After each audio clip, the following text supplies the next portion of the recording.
Hello, I'm Eagle Gardens one on Instagram, and this is fucking talking shit with Eagle, episode 828. Hopefully, you guys have had a great day. I've had a pretty great day myself. Looking forward to hanging out with this fine gentleman here. BatCavesGrows. You want to tell us how you're doing and, of course, where they can find you? Well, I'm on Instagram. You can find me under either Back Caves Grow on IG, or I have another handle, and it is XCMBKXBATM4N. A little complicated there, but on Instagram, both accounts. So you can find me there, and then YouTube. That would be the similar XCMBK X Batman on YouTube. So is that back code? I'm just curious. Where do all the letters come from? I was trying to put, so I've done this for a long time, and I have seen a lot of like strange names go through the chat, and like seriously, like for like a year, they could go by, and I'm like, okay, 37546 7 whatever, and then all of a sudden like Peter Griffin was another one. He had it all numbers and it was weird, and you couldn't then all one day it just like one of those weird pictures, it just became clear and you could see through it, you know what I mean, and see. So where does that one come from? Is there some So the CMBK, I used to play games a lot, and that's like my gamer tag per se. I went by. So I was building like a little bit of a clan, a group of friends, gaming wise, and we were trying to think of a clan tag. And at the time, you had to usually use 3 to 4 letters.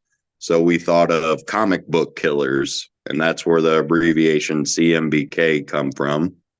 And then I was Batman, and the thing was, a lot of times in games, you got to use a number. So that's where we all instigated, where we had to have a number in our name. So that's why it's a little complicated. Has the number and the superhero name, and then it's for like comic book killers, which ironically enough, Batman doesn't kill. So but that's kind of where it stemmed from, came from. Child superhero. He was my favorite superhero kind of thing. So that's where it kind of stemmed off of.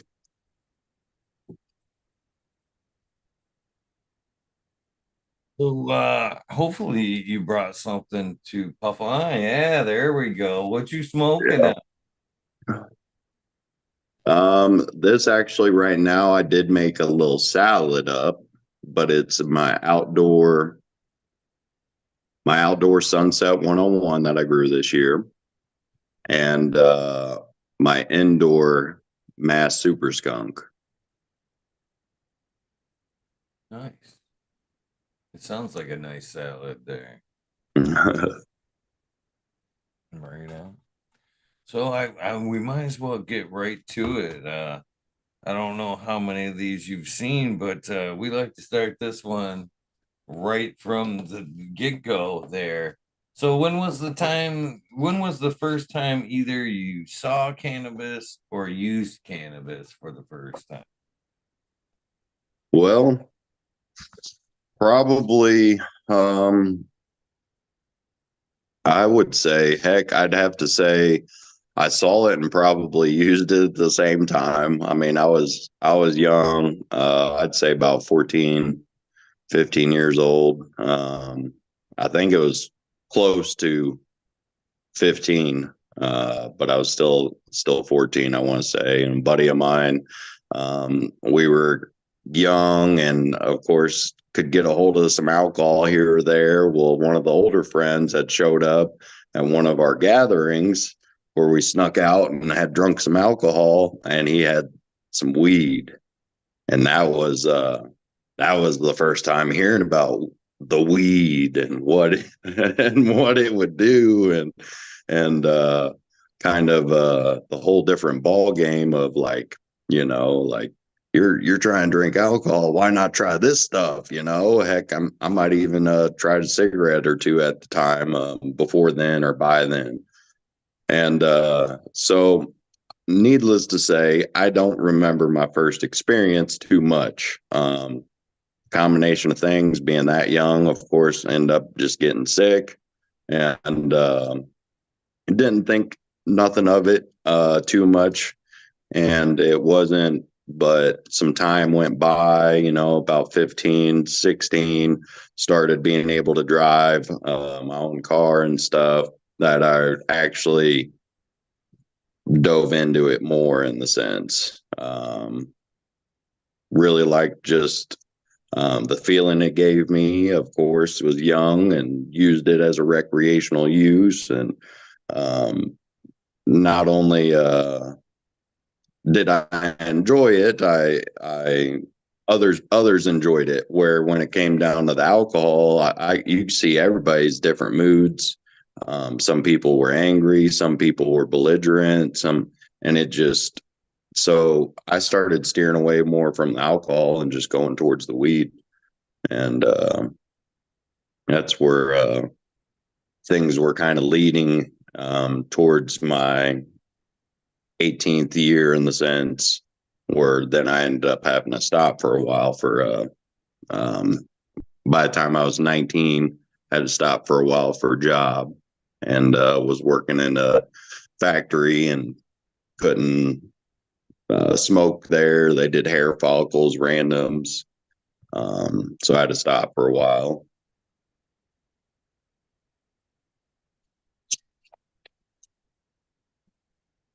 Right on. What so how long was that break for? It sucks that, we're in this day and age and we still have, well, this was back then though, right? Yeah. So that was that break, and that really actually led me into a little bit more difficult path. And you all probably heard of it, in the sense a lot of people probably have. It's called spice. It was called K2, or the synthetic marijuana. And it led me to that path. And that path was that was 4 to 6 years probably. And so, needless to say, um, found out the hard way that that wasn't the way to go. Ended up losing that job later down the line, not due to um, weed, unfortunately, but due to other circumstances. And did a lot of things because I felt like I couldn't smoke weed again. I just, so I smoked this other stuff, and it was the wrong way to go. So finally I got clean, had to move back to my parents, kind of lost everything, and reset. And kind of said, F that. I'm going back, and I'm going back to smoking weed. I know what it does for my mental health. And at this point, I'm in my mid 20s, I'd say. So I'm just trying to turn my life back around and get my mental health back on state and stuff. And I just felt like um,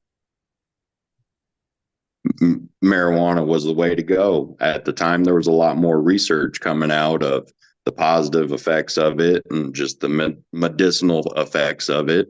And instead of being like young and experimenting, I was really wanting to use it for medical use. And that's what I ended up seeking out later on when it became medical finally in my area. Well, I'm glad to see you take the green path 100%. So what were some of the strains that came back to? Do you remember if or was it there was that time I can't tell. I can't put an age on you, my friend. You look pretty young. So uh was there some strange names that we came back through? at that point that worked well for you? Well, I had I had a time frame. Of course, when I was young, it was just brick. It was Reggie. It was just some brick weed coming up, full of seeds, full just compacted, nothing to it. And then finally, there was a strain that came through town, and all it was just called hydro. Maybe it was grown in hydro. I'm not 100% sure, but they called it hydro when it come around, and that was some good quality stuff. And and then I ended up trying some. It's supposed to be the Pike County Paralyzer. That was really good. And then some strains I had there in college for a while. A lot of it was just none of it was some of the names that I'm hearing now of some of the old school genetics, learning a lot more about the history of cannabis. So, yeah, I am. I mean, and I'm in my 30s. So, like, yeah, I am still young, but I'm learning a lot more about the history of cannabis and where it come from and where some of those strains have been and stuff. So, some of the older strains I haven't had a lot of experience with. One that I am hunting after would be a black Afghan. I had that when I was in college. Um, I thought I was dying when I smoked it. I thought I was dying. That is the Afghan smoke's usually super good, enjoyable. I can see why that draw it to you. Um, so at that point where you just, I guess let's start here. At that point, how are you using cannabis? That actually seem to fit your medical needs the best. Well, I'd smoke for sure was my go-to for the longest time. Usually just unfortunately I smoke cigarettes too, so kind of like would smoke one hitters here and there when I could throughout the day. Just kind of stay steadily, um, not stoned, but have some weed in my system in the sense, be high. So smoke incense throughout the day and use definitely flower for the most part. And that was what I did for the longest time until probably until I'd say more of the medical. Finally, when it came medical in the state, um, I went to more of the dispo and would check it out here and there, and that's where I probably got more into your like the waxes, and I didn't even get into hash until more recently. To be honest, I'm not even gonna lie. But the just your like I said, waxes, your crumbles, your batters, butters, and stuff like that. Dabs, for instance, got more into that. But I would use it for mainly, like I said, I had the time frame where I did use the synthetic stuff, and it had some negative effects. There was withdrawals off of it. Um, so for a while, I was just using it for my mental health in the sense I mean, I ended up having to go seek mental health from the doctor and stuff too. And they were trying to pump me through pills, this and that, pills left and right. And I was just seeing what my parents were going through too, with them helping me. Like I didn't, I didn't want that. I felt that cannabis was the better direction. So that's where I really just started trying to seek it for my depression and anxiety that developed from using those other drugs, but a lot of it because of that spice too, that fake stuff. So I want to ask you a question, and I hope you'll give me the honest to goodness answer here. So, as far as like, say, the depression and the mental health, would you say which has been more beneficial for you, the actual cannabis itself or the cultivation? Um, Honestly, now that and I've I've done both cultivations because I've done cultivation at home and I've worked in a facility.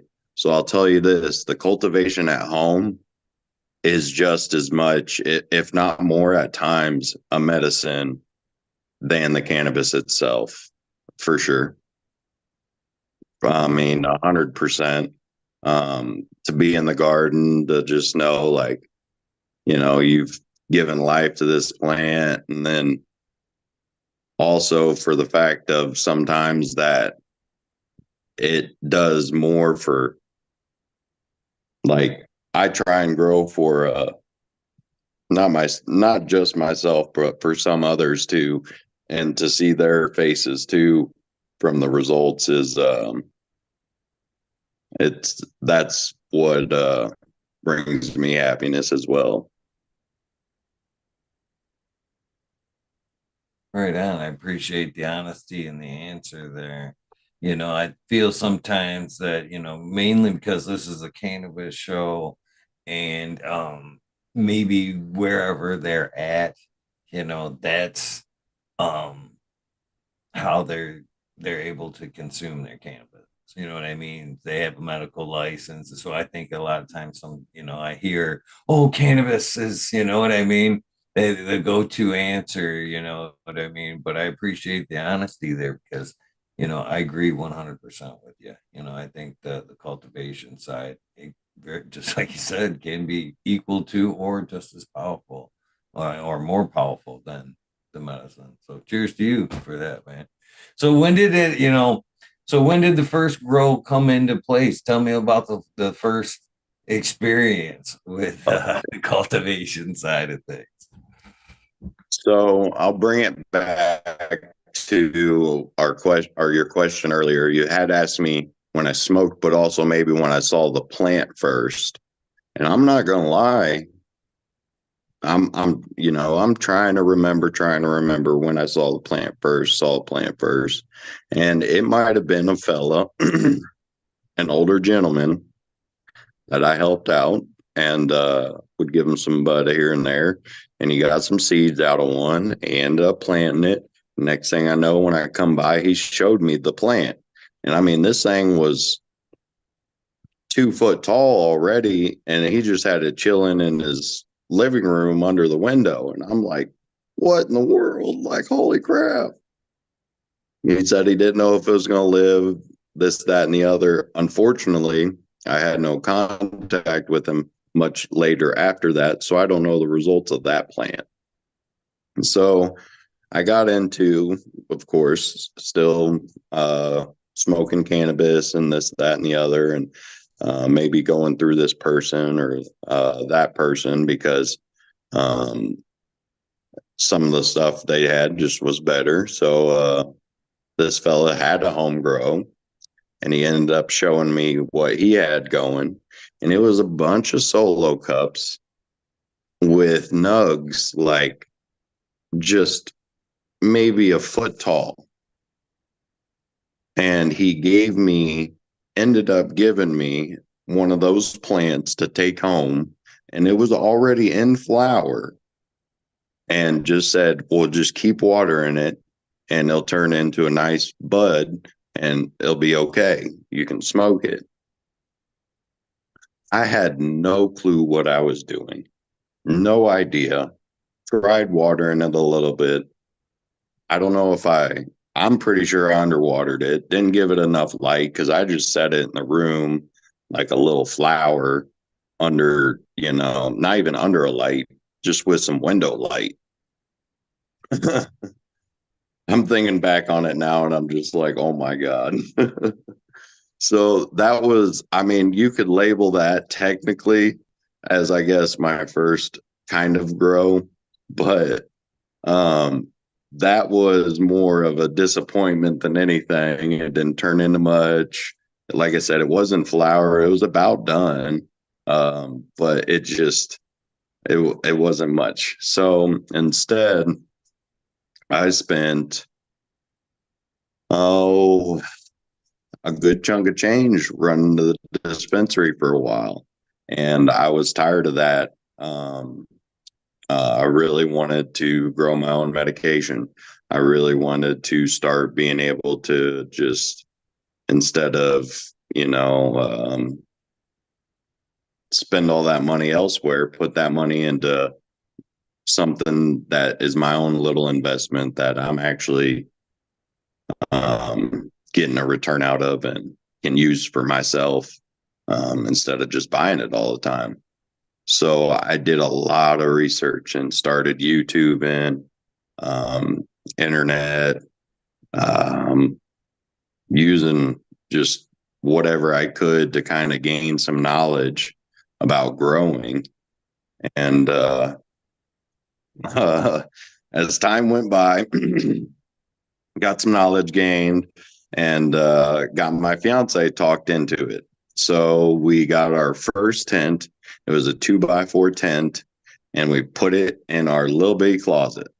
It literally was a 2x4 closet, probably almost. And so then I started researching and looking for some seeds on what I wanted to grow, whether I wanted to grow auto flowers or photo periods. Because at this point, I knew what they were and kind of knew the difference. And I was like, man, really, for my first grow, I want to grow in cocoa and I want to grow auto flowers. So that was an experience. I will say that. I'll cut it a little bit short, but I had the pH meter. I had everything that I needed, so I kind of went full force into into growing almost, and not going with a soil medium, which is a lot easier. I shouldn't say easier. It can be just as complicated as time at times, but more of just using a water in method or light nutrients. I went with cocoa and I had to do my nutrients all the time. So I looked, I wanted to do a white widow really bad and an autoflower. And I had found one and asked my fiance what the other one should be. And we found a critical purple. And we're like, oh, let's get that one. And it's on sale. So we got a critical purple and a white widow autoflower. And that's what our first grow was, in 3-gallon fabric pots, I want to say. And I'm not going to lie, to this date, those were probably two of the best autoflowers I have ever grown. The critical purple, I still have a little nug of, just like stowed away for like special events. I'll pull it out and like break off a piece of one of these nugs and smoke it with some people, because um, it turned out fire. I didn't even know what I had until I got rid of too much. I was really surprised. I was shocked how well it turned out. The White Widow to me was a little bit harsher, but a lot of other people liked it. And I mean, so that just fueled the grow in the sense. I was pleased. She was pleased. We had our medicine. I had my medicine in the sense, and could help out some fellow people in the sense, and get theirs. And That feeling was awesome. The experience was awesome. My second grow was not as good, but the first was surprisingly actually really well. So did you change anything after that? How long did it stay like that? Well, um, I was trying to I was trying to do a perpetual grow with auto flowers in a 2x4 tent. So my thought process was I could do two in the middle and two on the outer edges. So when the two in the middle are late veg, starting flower, whenever that time frame is, I can plant the two on the edges. It's lower lighting or they're shorter plants. So the PPFD should be kind of correct and they could grow. And then these ones would be done. I could rotate and kind of do a perpetual like that. Well, I was keeping my VPD, my temperature and humidity in check for the oldest ones.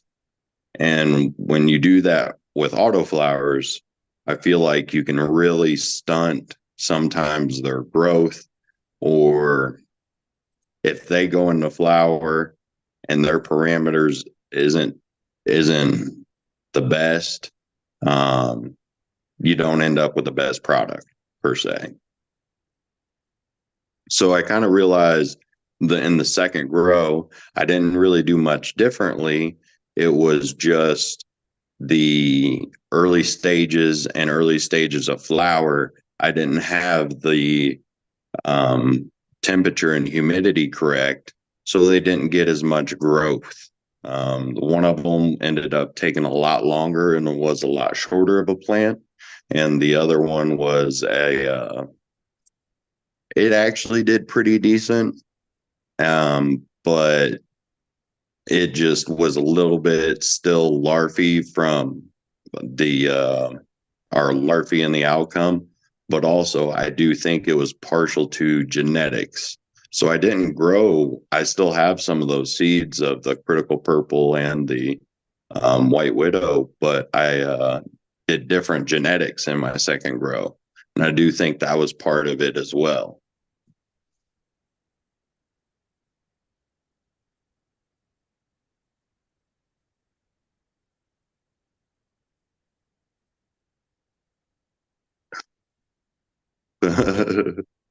Are you still partial to the autos today?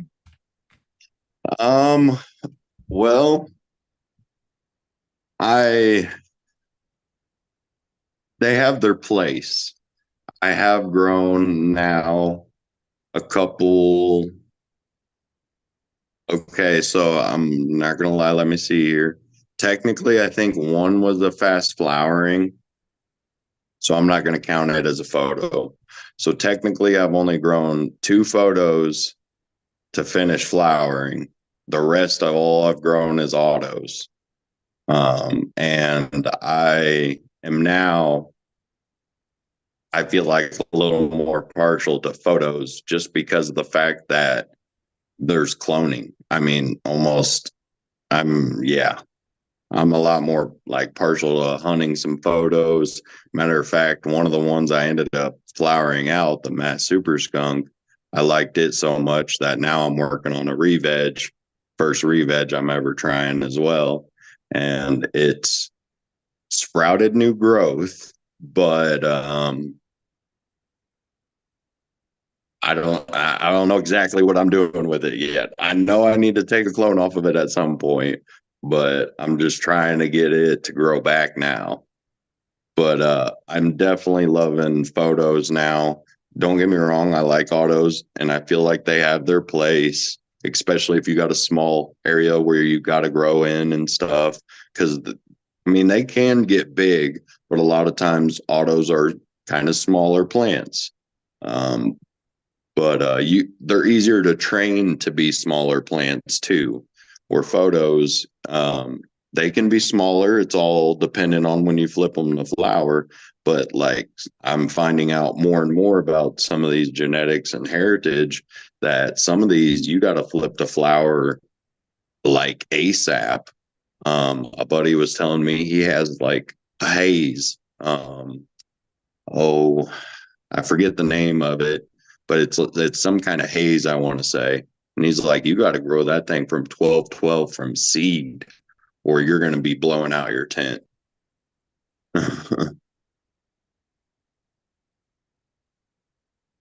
Definitely some strains out there like that. I had insane from the membrane from ethos, that same thing. If it was 6 inches when you flipped it, it was going to be 6 foot. Yeah.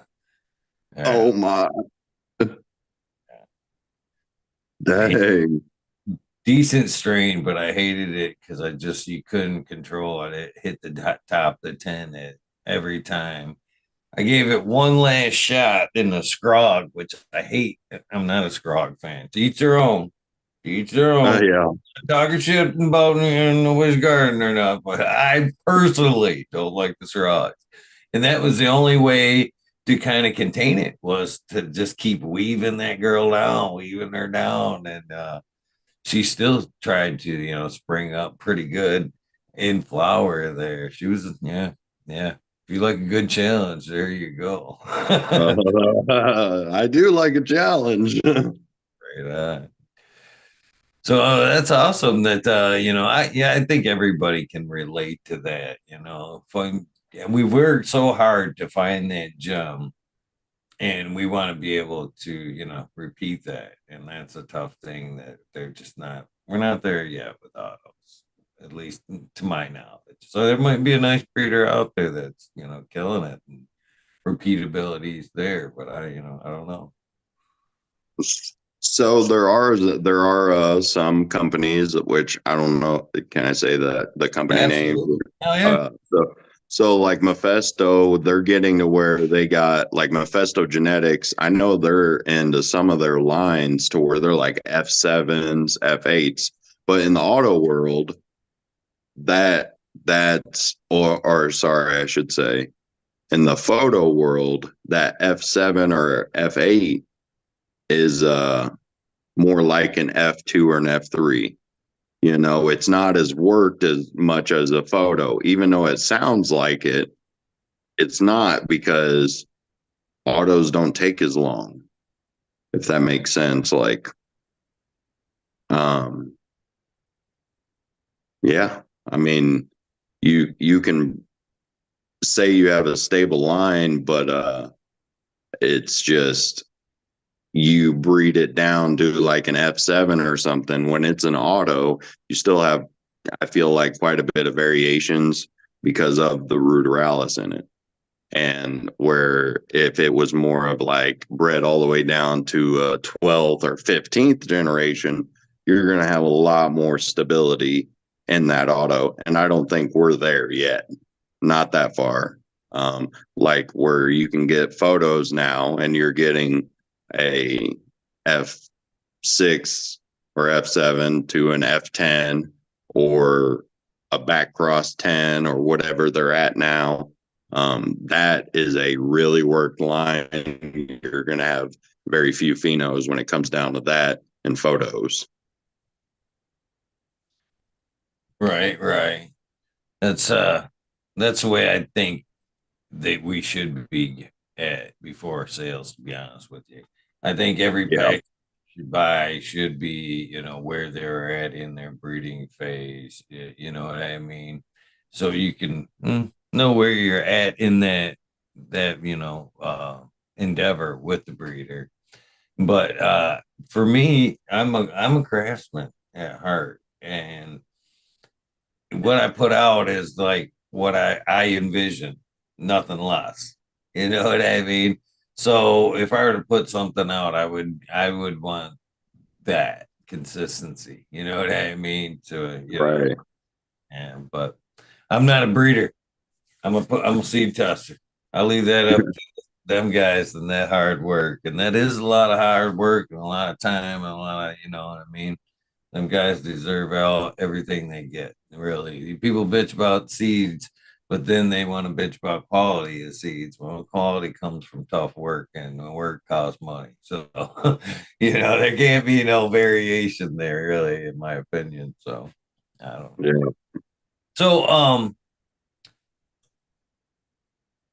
have you changed anything in your from the first garden? It sounded like you started out in cocoa and kind of mentioned soil. Are you in soil nowadays? Or are you still rocking the cocoa? Where are we at with that? So nowadays we've worked the re-veg is still in cocoa. That's the only one that's still in cocoa. But now I'm in soil and working more with dry amendments. So, and then even have um, kind of a co-grow in the sense of living soil beds.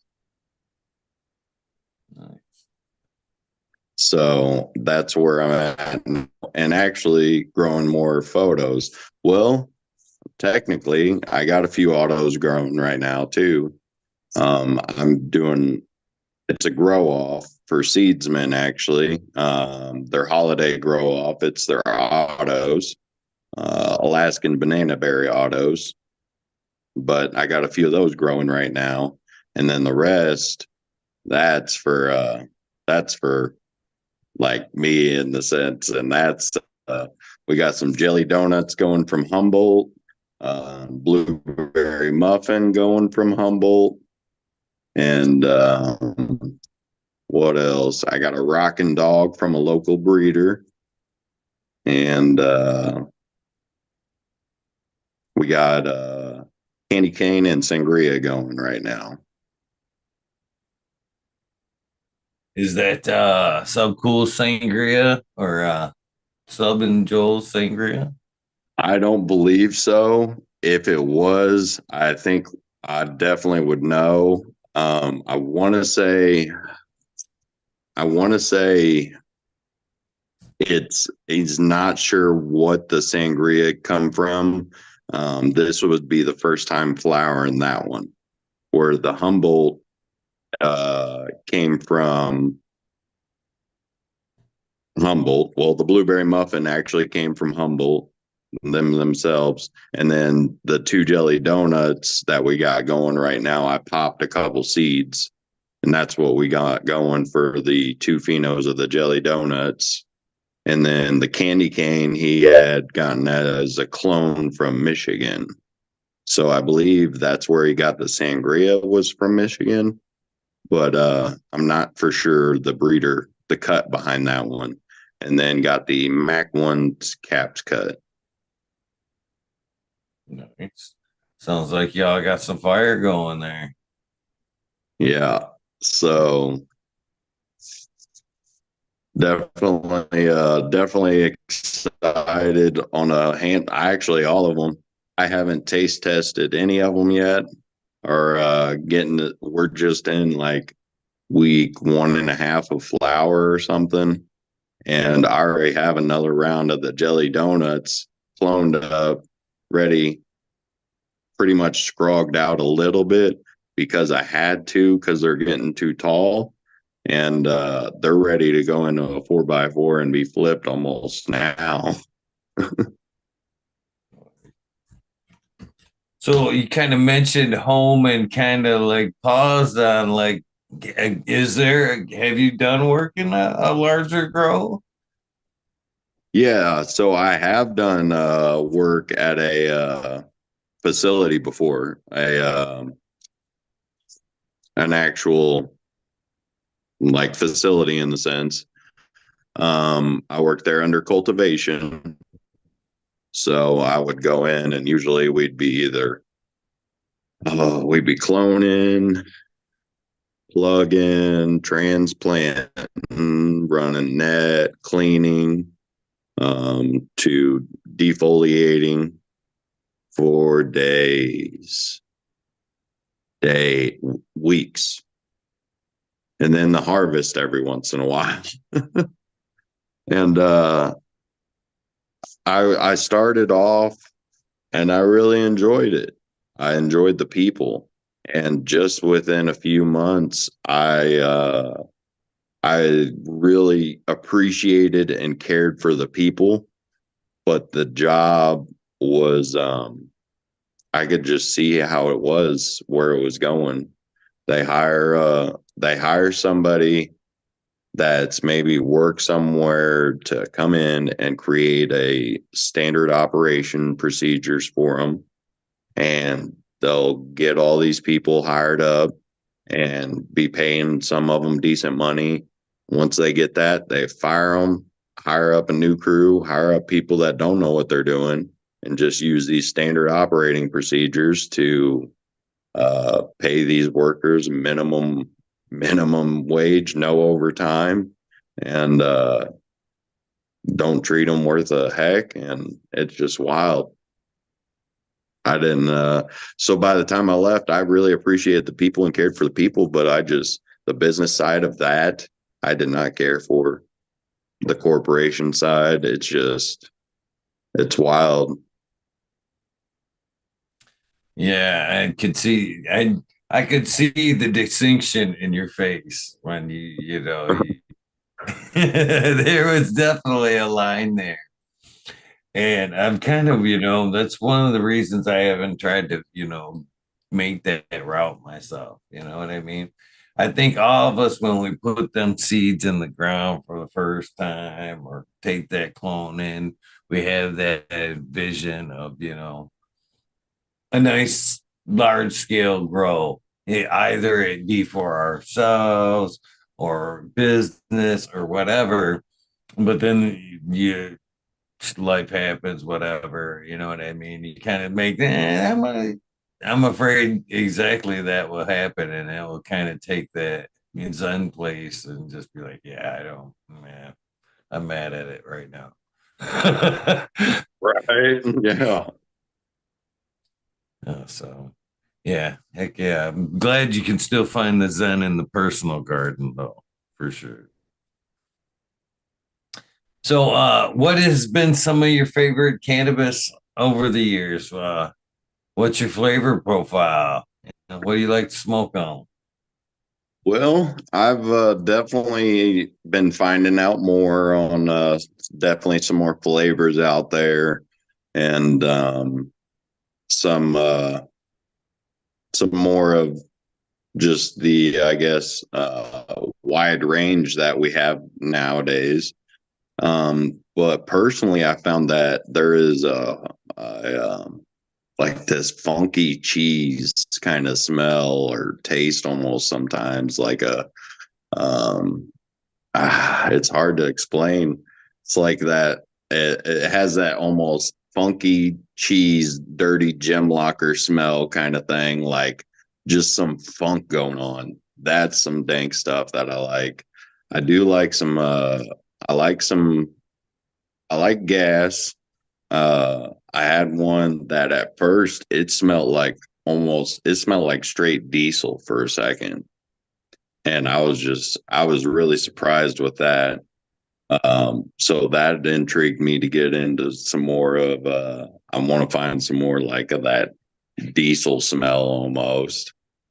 And but uh I like the woody pine kind of, to be honest. The fruit's good. I like a fruity sweet. Don't get me wrong.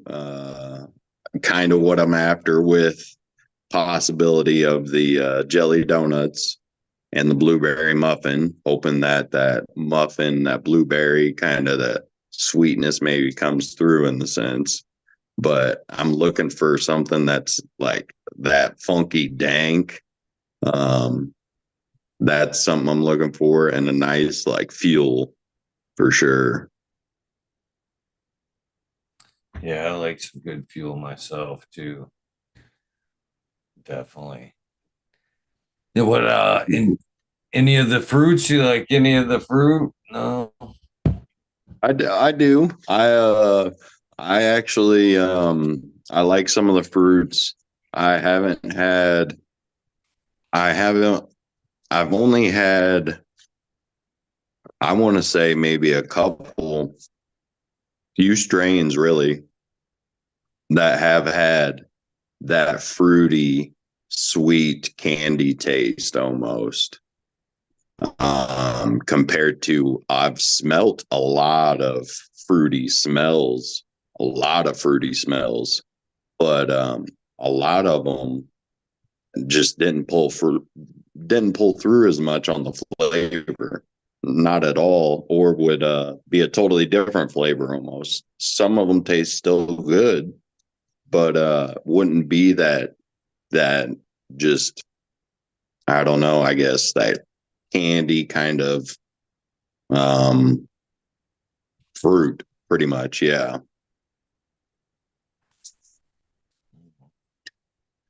So, just indoor cultivation. I heard you mention the outdoor. Do you grow outdoors as well?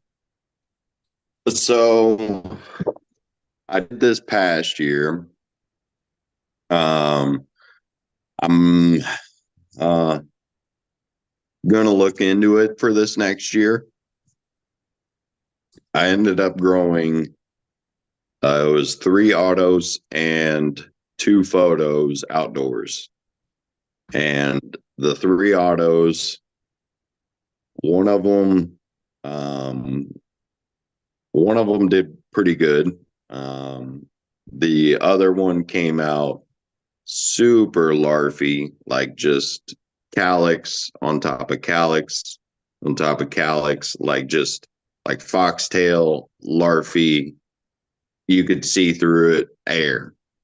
And then the other one ended up kind of, I don't know, it ended up, I want to say molten and didn't, I ended up throwing that one away. I just didn't want it to.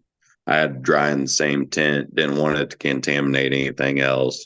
Didn't have the knowledge I do now of, uh, more ways to use it or more of what was going on. So the autos, they did all right, but like I said, kind of lost one. Only one come out. The other photo that I think was a fast flowering photo, it it tastes pretty good, but it's it's okay. It was a blackberry Kush, and then the photo that actually come out real good is the Sunset 101, and that one was about, I think we got about 2 pounds off that. That's a good pull. Yeah, yeah. I got the stem right over here next to the Christmas tree. It Right. was going to be our Charlie Brown Christmas tree this year, maybe. Nice. It'd be funny to see. You should have done it, or I hope you do it rather. Well, I have to convince her to take the lights off of this white tree she's trying to put up, my fiance, and put up the Charlie Brown Christmas tree. Just have cannabis presents under the Charlie Brown tree. Oh, yeah. So So I really do want to grow some more outdoor, but that was my experience kind of this year. Um, I think it would be more photos next year, though. you think, do you go seed to soil or are you starting them indoors? That's a very good question, actually. I think I might talk with a couple more people, get their opinion, kind of, and see what just they have ideas of. But probably, I was thinking about doing indoor to then outdoor, just for the curiosity's sake that I could start it indoor whenever. I could start it right now, and I could have a big old tree come March, April. And that oh man, that'd be a big old plant right there. Yeah, it would be. It'd be nice to see, that's for sure. So do you think you'd have better results in the outdoors going straight to soil? Like you were kind of saying there, like the triggers of, what makes it go into flower. Do you think that it being like an unlimited bottom that you could get a much bigger plant out of the auto without, setting off a trigger there? I do on the auto for sure. If you went seed to soil on that auto, it would be much less stress. And only I look at it like only the strong survive. And if that thing survives from seed in the outdoor, that thing's going to do, I mean, it's going to grow great. It's going to be a huge plant, probably. I transplanted mine, and you can transplant them for sure, but definitely doing from like if you do the seed in the final pot or seed to like soil, um, your results will probably be, if people have been having issues, night and day difference. Definitely with that expansion of being able to just expand their root zone and being able to grow out and consume all of those nutrients and that. Oh, yeah.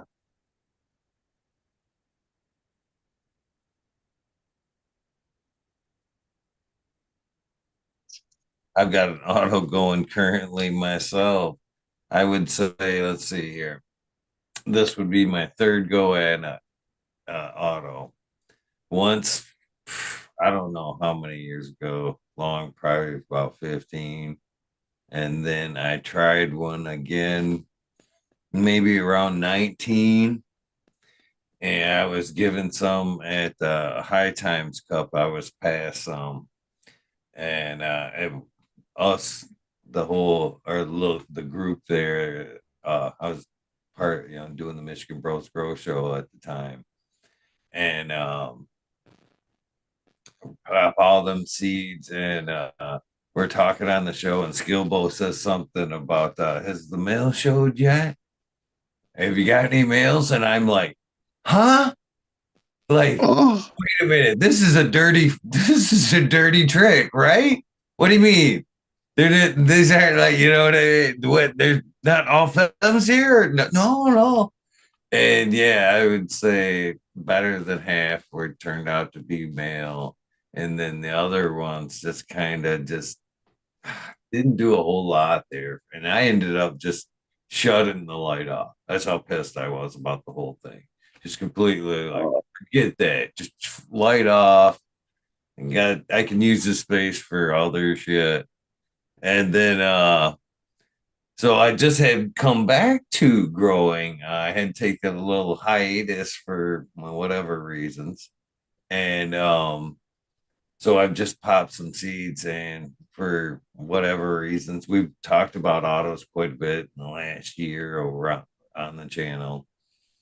And I've always kind of felt, nah, I've had bad experience. The whole photo thing. I want repeatability. I want to do this once, and but this time I threw one down, and I kind of caught a little bit of shit for it in the beginning. There, you know what I mean? I'm like, what the fuck, I want, let's kick it off. So I do have one going right now in the garden as long next to some photos, but so far so good. This one has honestly been my best experience so far. It looks nice and hardy.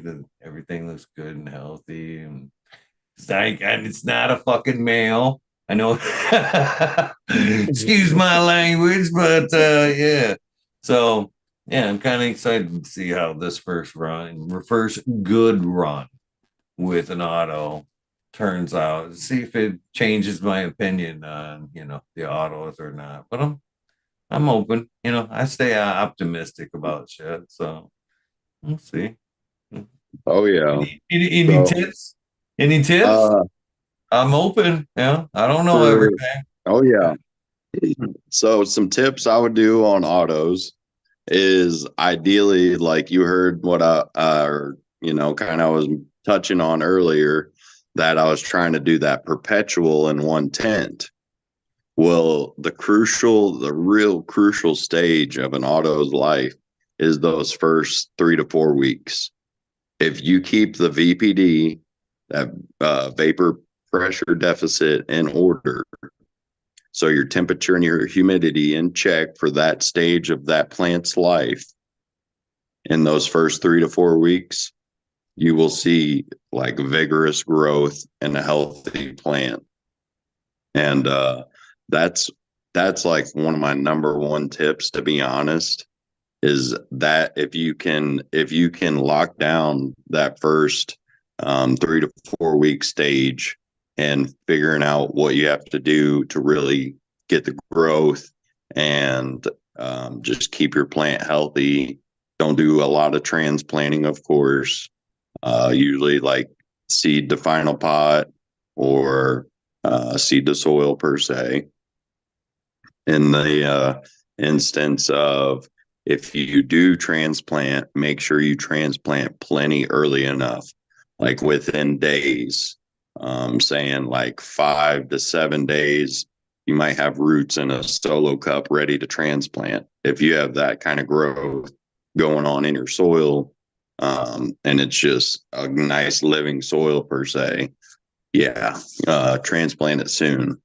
But if you can really get that VPD correct for the first few weeks of life, 3 to 4 weeks, you'll do real good. Only do minor things I would advise on experimenting with autos. So that'd be like LST. You can top, but there's going to be a right time to top, and you got to kind of know your plant to know when to top or if it can handle it, maybe. Because sometimes it will throw an auto into stress and it will start flowering. So I only advise really LST on an auto, and island in those first few weeks. And you should get like a pretty good plant. You can even just do leaf tucking or defoliation, lollipopping. You can do those things. I don't believe that they really hurt the plant. Only do so much in one stage. Try not to do a lot, because it can throw an auto into shock. So I usually average about, I would say, 3 to 4 ounces an auto, but like these last two, and I'm growing in 3 to 5 gallon pots, cloth pots right now. The ones I got going are in 2 gal plastic pots. They're a lot smaller. So if you plant them in a cloth, more breathable pot, in a 3 gal to 5 gal, you'll also have usually bigger autos or bigger plants than smaller plastic pots. Because when the roots hit, usually a lot of times they will go into flower. And these last few that I pulled down from Mephisto, I got 6 ounces off of those. So that was a Walter White and an Alien versus Triangle I grew from them. And they came out fire. And I was like shocked that it was 6 ounces. I was like, dang. So 6 ounces of plant. That's not bad. An auto. I figure if you're getting 3 to 4 ounces, to be honest, on an auto, like that's pretty good. That's pretty decent. People that are pulling these pounds, or like half a pound on an auto, they are the ones that are pulling they're doing something crazy, or they got a heck of a good genetic, or they got that wild one, or something. Because I feel like that's the freak in the bunch. That's a lot to pull off an auto. And if you're pulling that all the time, then definitely hop up sometime and give some pointers or DM or something, because I want to know what you're doing.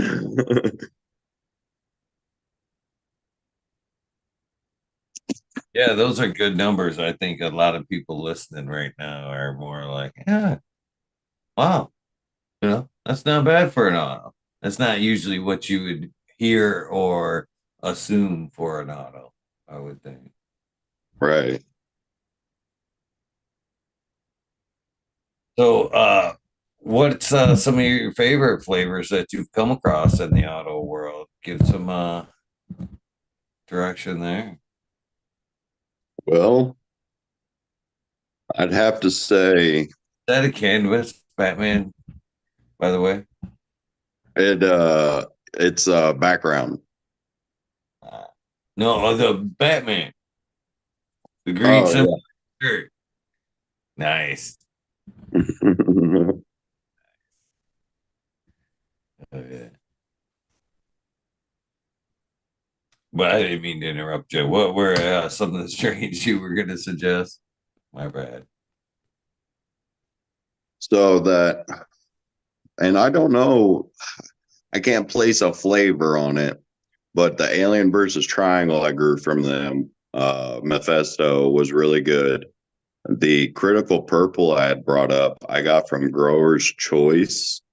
Um, that one, I really like it. It's got that earthy, like funk flavor to it. That's the one that smells kind of like a freaking cheese and a moldy cheese and a gem locker or something like. um, but so I'm really thinking about when I get freed up next on my next run to possibly run another one of those critical purples and maybe even the White Widow because I my local grow store has a press and you can rent out their press and I pressed some of that White Widow and it almost sugared up like instantly. I felt like so it turned more of into like a sugar wax than like a shatter or a batter or butter or anything. And that was really dope.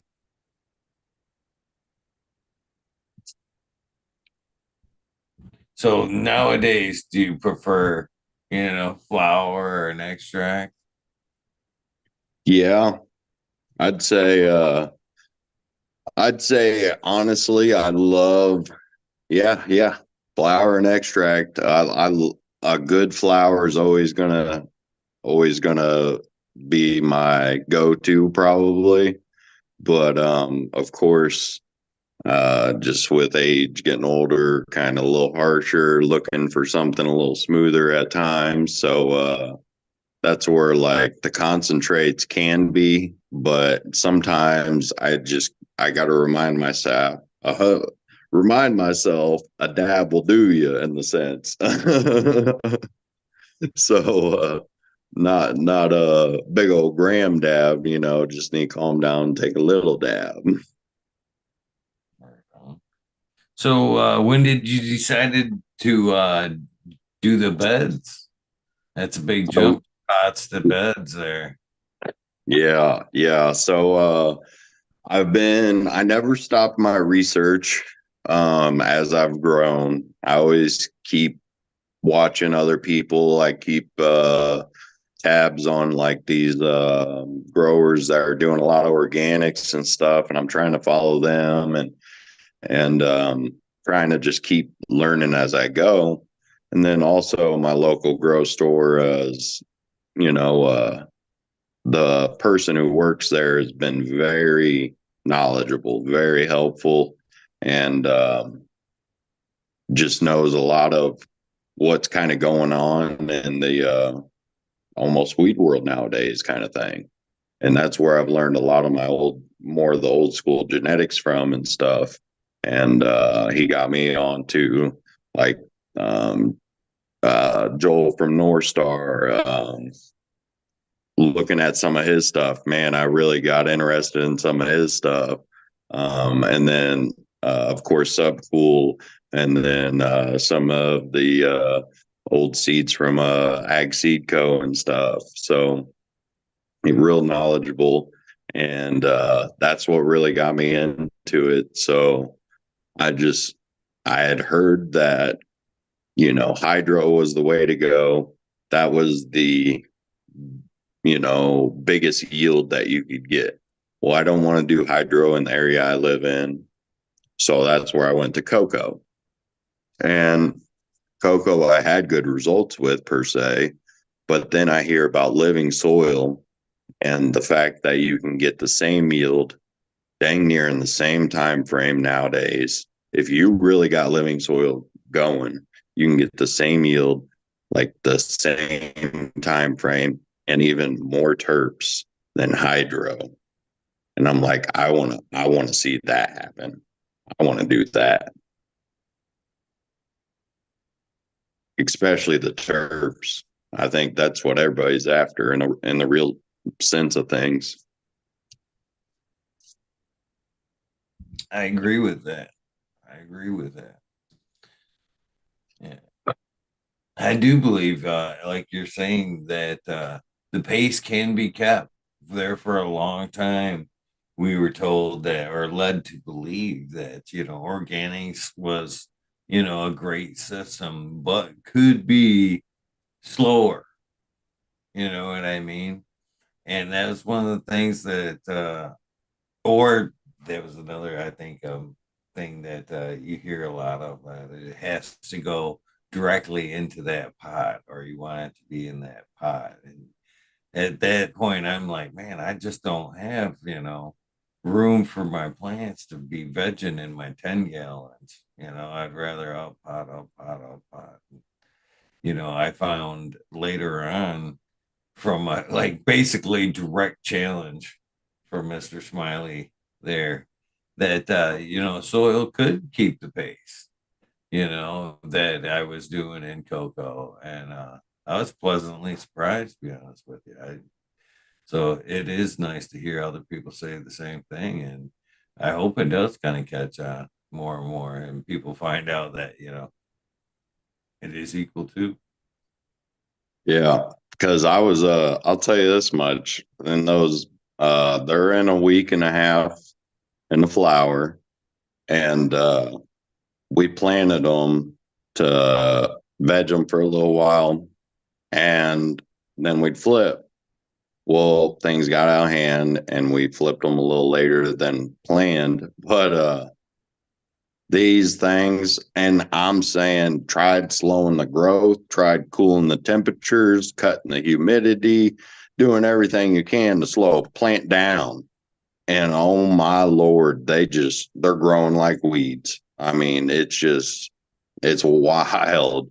And now we're getting into flower and kicking off again. I'm just like, man, this is going to be a wild grow because we had to scrog them out and put nets down to just even the canopy to be able for when they're in flower now to stretch up to put another layer to maybe hold the buds because of just what's going on. So it's a wild experience for my first run in the living soil beds, but I do believe there's going to be some good end product for sure.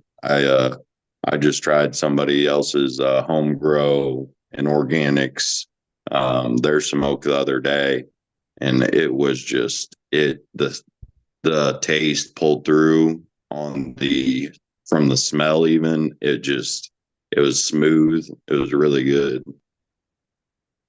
And I'm hoping that's what comes through on mine. I know the dry and cure is important, but the grow is too. That final few weeks is too. Your flush. Well, I guess not really a flush in organics per se, but your last few weeks is definitely. So yeah, the grow is crucial. Your flower is crucial stage for sure for your product. So organics, I'm definitely interested to see how it all turns out. Sounds like you're out to an amazing start, my friend.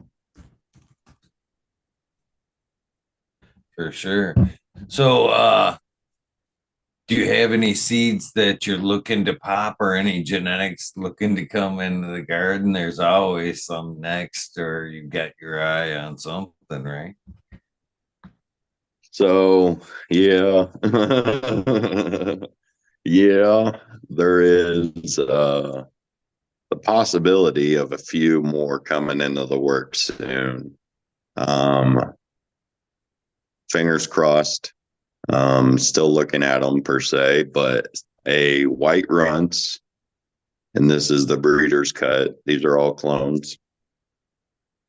So a white runts, the Grandy Guava, which is from Grandy Flora, and I want to say Meat Breath, and I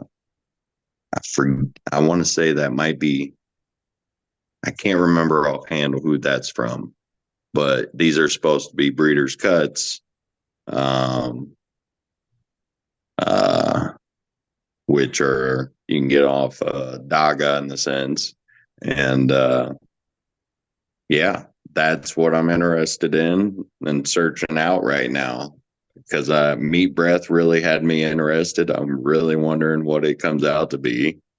And then, of course, the White Runts and Grandy Guava, I feel is going to pull those fruity terps. Sounds like a nice selection there. I'd like to see breeders' cuts come with fucking breeders' papers at some point. Yeah, that would be interesting too. Or that would be nice. Yeah. Well, I think that comes back to, what we were talking about earlier, that, running it further down the line to get some kind of consistency. And I think that's what the breeder's cut is. You know what I mean? That's what the strain representation is. That cut. Right. You know what I mean? And not necessarily unless it's been worked and worked, and that you're not gonna get that. You know what I mean? So it was nice to see if the clones were passed out, that they, hey, little certificate of authenticity. You know what I mean? That wouldn't hurt. Right. You know what I mean? And I think that would add some value or some credibility to, even as if you were like in the state or you're able to, that's your thing. You know what I mean? Move flour, you know what I mean? And you take that to the dispo or the middleman or whatever, the processor these days, and you can go, okay, here is this strain with the breeder's, authenticity. This is the shit. You know what I mean? I think that would help Right. go a little bit further too. So maybe someday, right? Maybe someday. I'd definitely be it would definitely be nice. The biggest thing or the I guess the most I appreciate is that like the website that I'm using does at least give credit to where the breeder, cut in the sense obviously, but they also they do testing, I believe, for like your viruses and stuff. So at least you're getting like a clean cut of a plant that is supposed to be a female in the sense of the breeders, but it is at least a clean cut. So like this place at least is testing for the viruses and stuff. So at least you're not getting that into your grow. And what I was seeing some people earlier even talk that they're like, that's why they grow from seeds to not be concerned with that virus and stuff. Well, or viruses and that some of them can be even transferred to seeds. So, like, that's another thing from getting a clone and it's tested. Like, at least you're kind of like they've gotten that far at least. It would be awesome if they had the breeders, like a paper from the breeder too. That would be awesome. Right on. Yeah. And tissue culture is definitely going to be the way as far as, the cloning market goes. Hopefully, you know what I That's mean? right. That's what it is. Tissue culture. I was trying to think of what it was. Yep, tissue cultures. Yep. From what I thought that at one point, and I could be wrong on this, um, like that tissue culture sample was like good forever, but I guess it has to be renewed every so often is to keep it as to genuine as possible, which I didn't know. But Okay, that's good to know. again, I could be wrong on that. That's something I heard the other day, and I was like, really? Because I kind of thought, hey, that sample it would be good and as many cuts as you could take it endlessly. But from what I was told, I was wrong.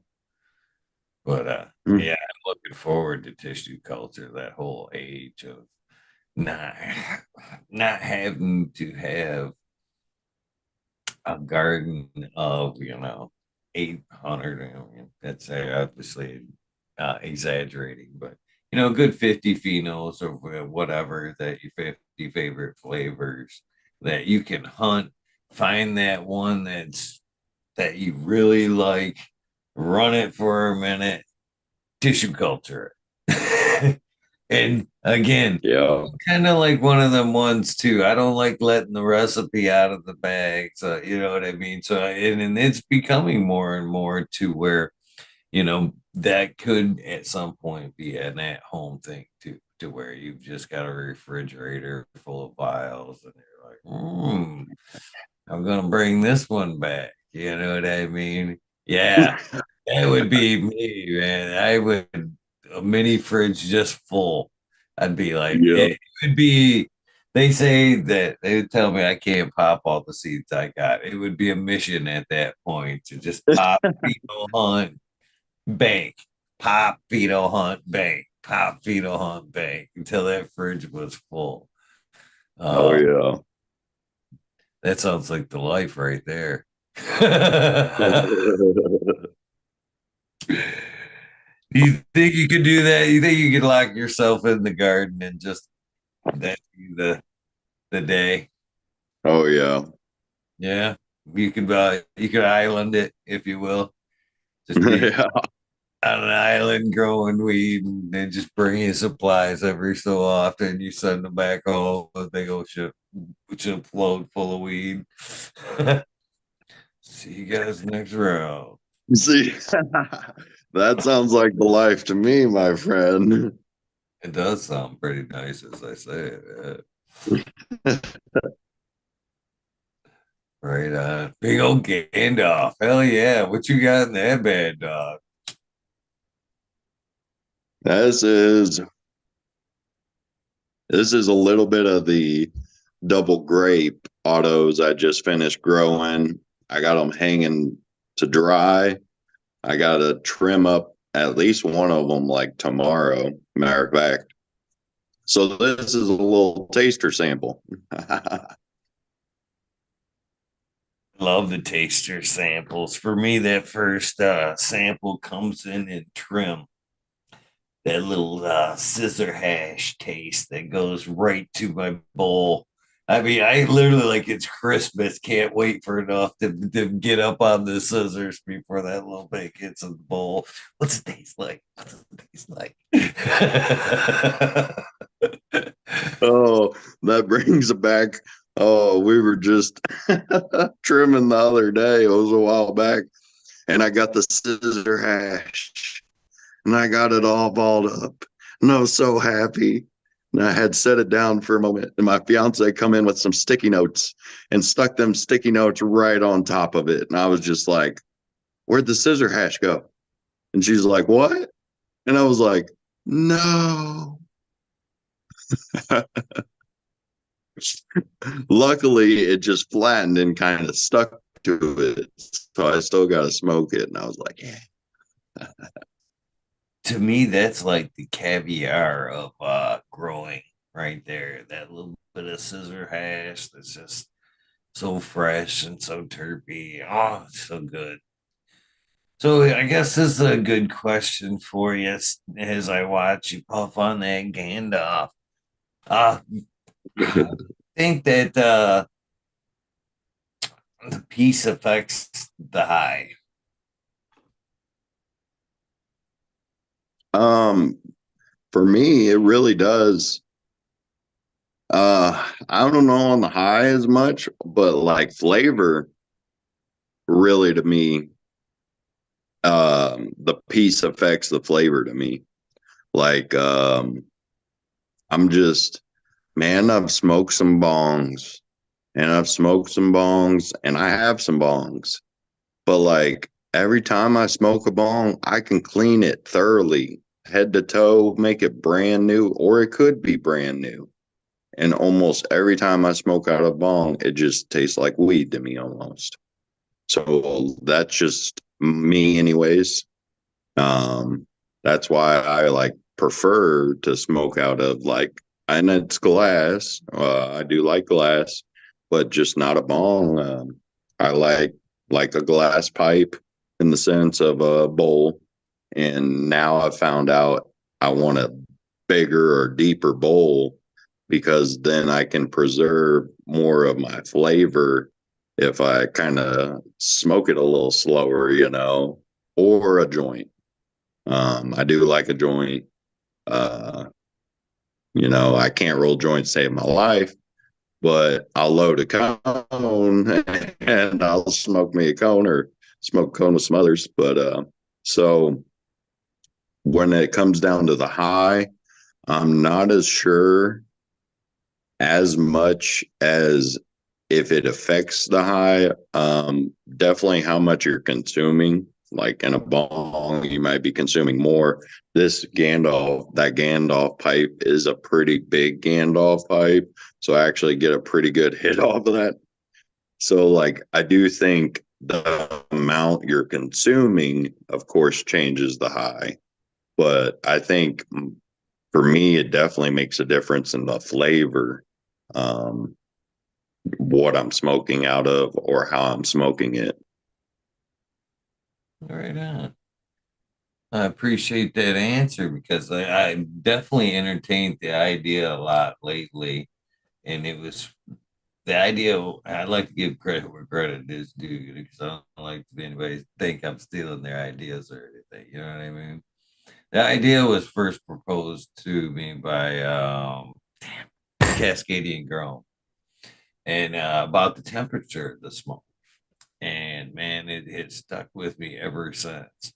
And we pay attention to it with like our dabbing devices and stuff, finding that sweet spot.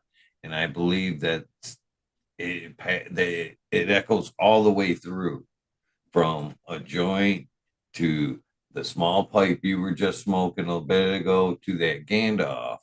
The temperature of that smoke, before it hits you, kind of dictates a little bit, that high of that strain. That's why I was wondering if you notice, like, or if you could notice, same strain from the high from that smaller pipe from to the Gandalf, if you noticed anything like that, you know what I mean? If it was that, not necessarily the amount, but kind of the effect, because I believe that it does change. Like in that Gandalf, I'm willing to bet that it does drop a few degrees before it hits you. You Oh know, yeah. Yeah. I didn't think about it that way in the sense, but now you brought it up. Somebody else had brought it up just the other day on that too, about the Gandalf because they were like, and they're the one that got me mine. And he was saying like, it kind of does cool it down because it's a longer pipe before it gets to you. And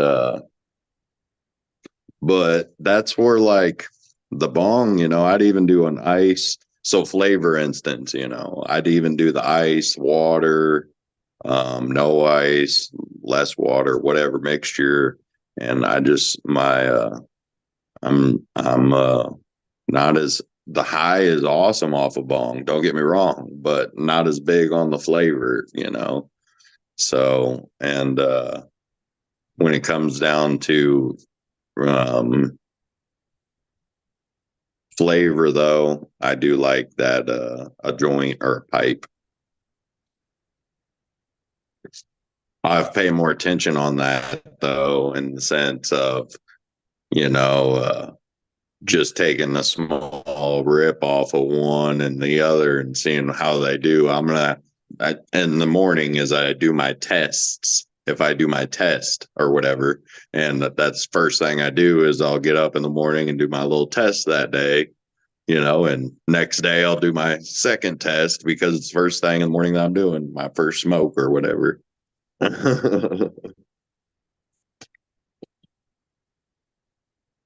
Right on. I'd be interested to know what you find there for sure. I think that's very important to be honest with you, because as talk about cannabis is a medicine and it's a wonderful medicine. And the wonderful thing about it is it's a very individualized medicine, just like we're individualized people. You know what I mean? It's just a matter of finding that strain that is just as individualized as you, finding that, and I say it is kind of complicated, finding that sweet spot and in which to harvest it that kind of works for you. And then one more time, finding that sweet spot of, how to intake or use it. You know what I mean? That temperature that you find all of the above. I think you could really dial in some really solid medicine for yourself. For sure. So, do you see yourself obviously going back to maybe a larger scale grow as things, grow around you? I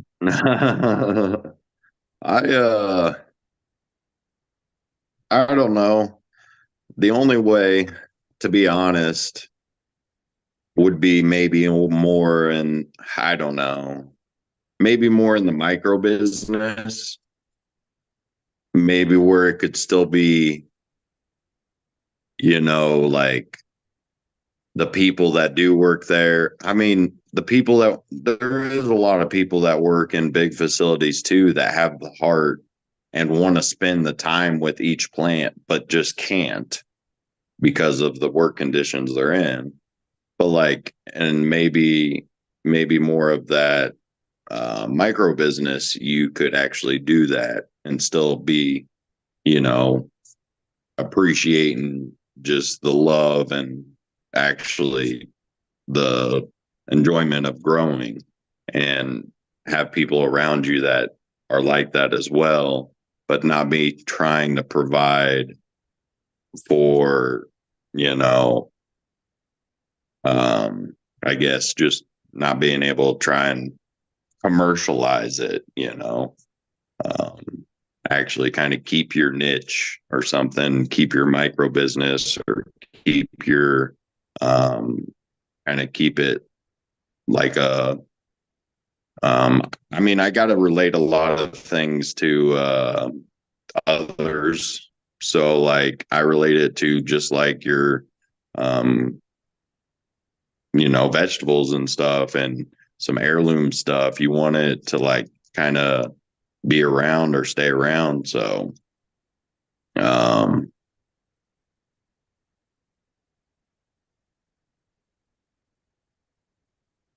Yeah, I really think that commercial cannabis will shoot itself in the foot at some point. They haven't figured out. It's kind of funny because it's a need there in chat too, but I'm going to use it anyway.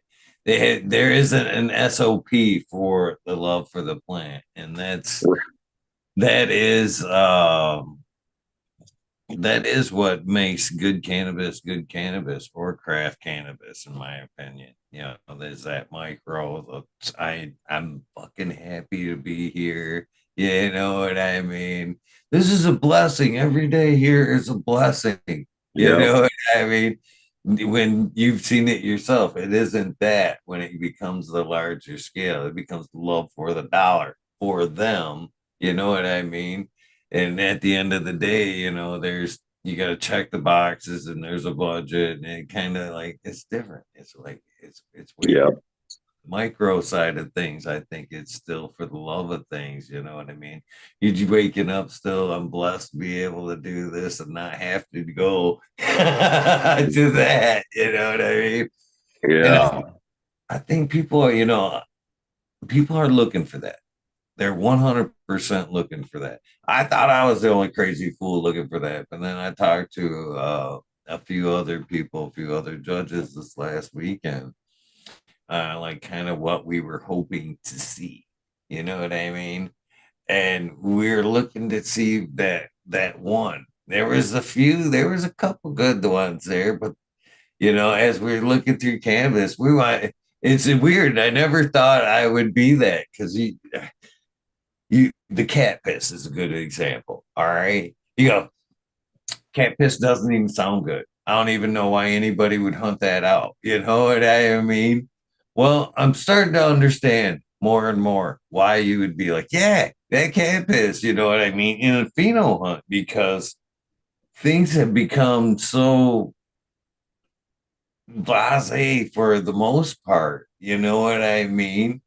To where there's so much of the same shit in a lot of these contests a, with a you. lot of it's polyhybrids. So nowadays I'm like, wow, is that vomit? Man, that was wow. I didn't think wow, that's interesting. You know what I mean? So, and so yeah, nowadays I can kind of understand a little bit more why you go, man, that cat piss, man. I don't know what it was, but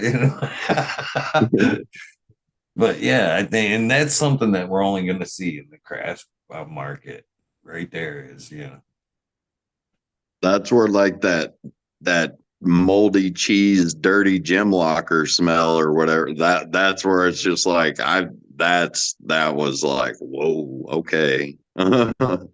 Now, I mean, don't get me wrong, the knowledge and the amount of plants and the amount of things I learned there, like I appreciated. And if I could go back and do it again, would I? Yes, because it was a learning experience. Um, do I want to do it all my life? No, for sure. Maybe, like I said, the micro business where there is that love still for things, and and or just with the home grow, stick to it. But yeah, on the commercial side of things, it's you can learn a lot. There's like I said, just handling and being around all the different phenos, well, not phenos necessarily, all the different uh plants, because most of them were different um not genetics but different strains. And there was only, not I knew of, there was only one strain in there that had two phenos. That was when I worked there. But so it was nice to see all the different kind of plant structures, bud formations, smells, aromas, stuff like that. So now I know more of what I'm looking for in my home grow that I just haven't grown or experienced yet. I was able to experience some of that there. So that was what I gained, or what I had to pull away from that, in the sense. Do I wish I could have done that, or do I wish I could do that with a micro business? Yeah. Instead, yeah, because you can do the same thing and never lose that, hopefully anyways, never lose that love for it, where in that commercial area, it's just, it really just sucks it out of you, sucks the life right out of you. I believe you're right on that. So, do you make extracts now? I hear you talked a little bit about pressing, but do you make bubble or, dry sift, or do you do anything with your trim, or just bud these days? People don't even, back in the day, you'd be like, yeah, you make anything out of your trim, but now everybody, yeah, it's not unusual for people to just make shit out of their buds. Yeah. Just, yeah. I Well, I have pressed some into flower rosin. So I've done the press. I haven't done anything else myself yet, majorly, but I have had somebody else. They turned a lot of my trim in RSO. So now I'm saving up my next part of my trim and maybe some of my um, other bud, my flower even that just wasn't to par. I'm going to have them turn it in RSO because at least it's at a higher concentrate and I would be able to use it with edibles or I mean it's the base layer of most things, you know. So like I could use RSO, make a tincture, make edibles, or just dose with RSO. I could even make capsules. So really do enjoy the RSO per se. Helps a lot with the joints, pains, and so on. And some days when I take a decent amount, I don't even have to smoke some that day or hardly any. You know, it'd be freaking 6 hours have gone by, and I'm like, holy shit, I haven't even smoked today. Well, I took like, you know, almost a half a gram RSOs. Why? But so I actually do try and reuse or like use up some of my trim and then all my dry sift I've been saving and I'll either top bowls with that because it's almost like a full melt or I've been trying to press it, but I just haven't had the best luck pressing it yet. So I don't know. I've just been storing it to figure out if I'm gonna make it into some edibles or what on my dry sift.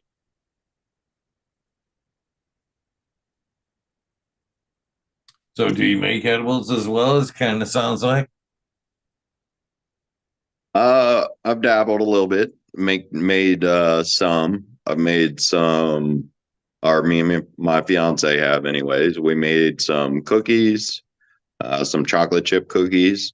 I made some for my buddy's birthday party. We made him peanut butter cookies. And then I've made Nerds ropes in the sense edible wise so far. Um, and I think that's about it. Yep, that's about it. I think it's awesome that you took edibles to a party. I don't go parties that often, but I brought some myself to a few parties. But I went one to a birthday party the other day, and one couple was like, "I made edibles." I was like, yeah, you guys know how to party. Yeah, yeah. that's that's my circle over there.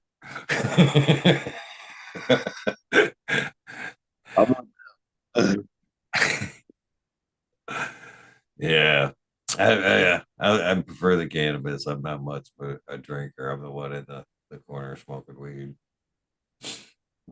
That's where I'm at a lot of times now anymore. For the most part, uh, I'll have a drink every once in a while, rarely, but I enjoy cannabis much more. And when it comes to a gatherings like that, I'll try and or one of us will be the DD for sure.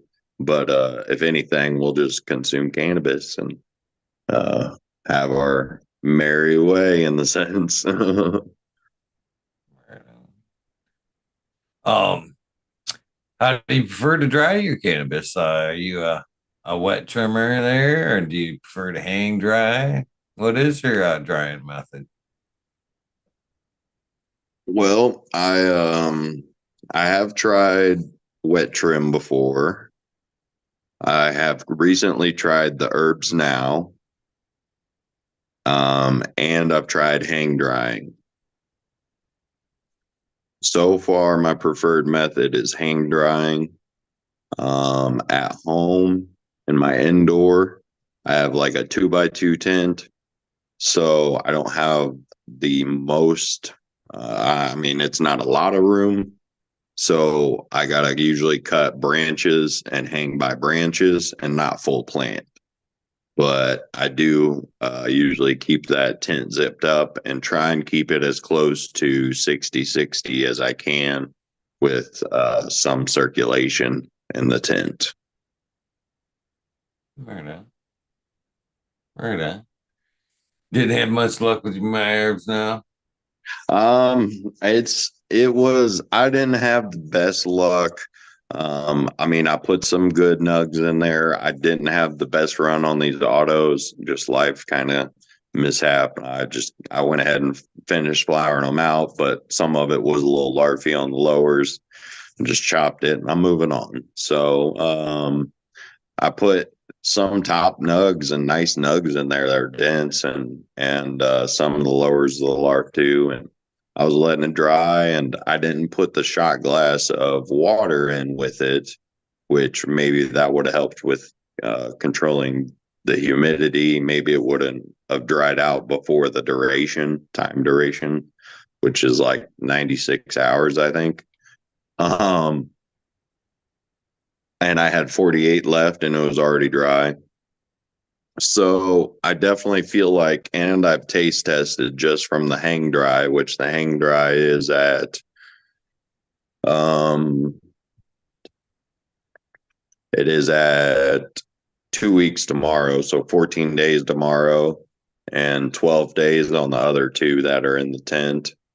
So I taste tested all three of those compared to what I had dried in the herbs now.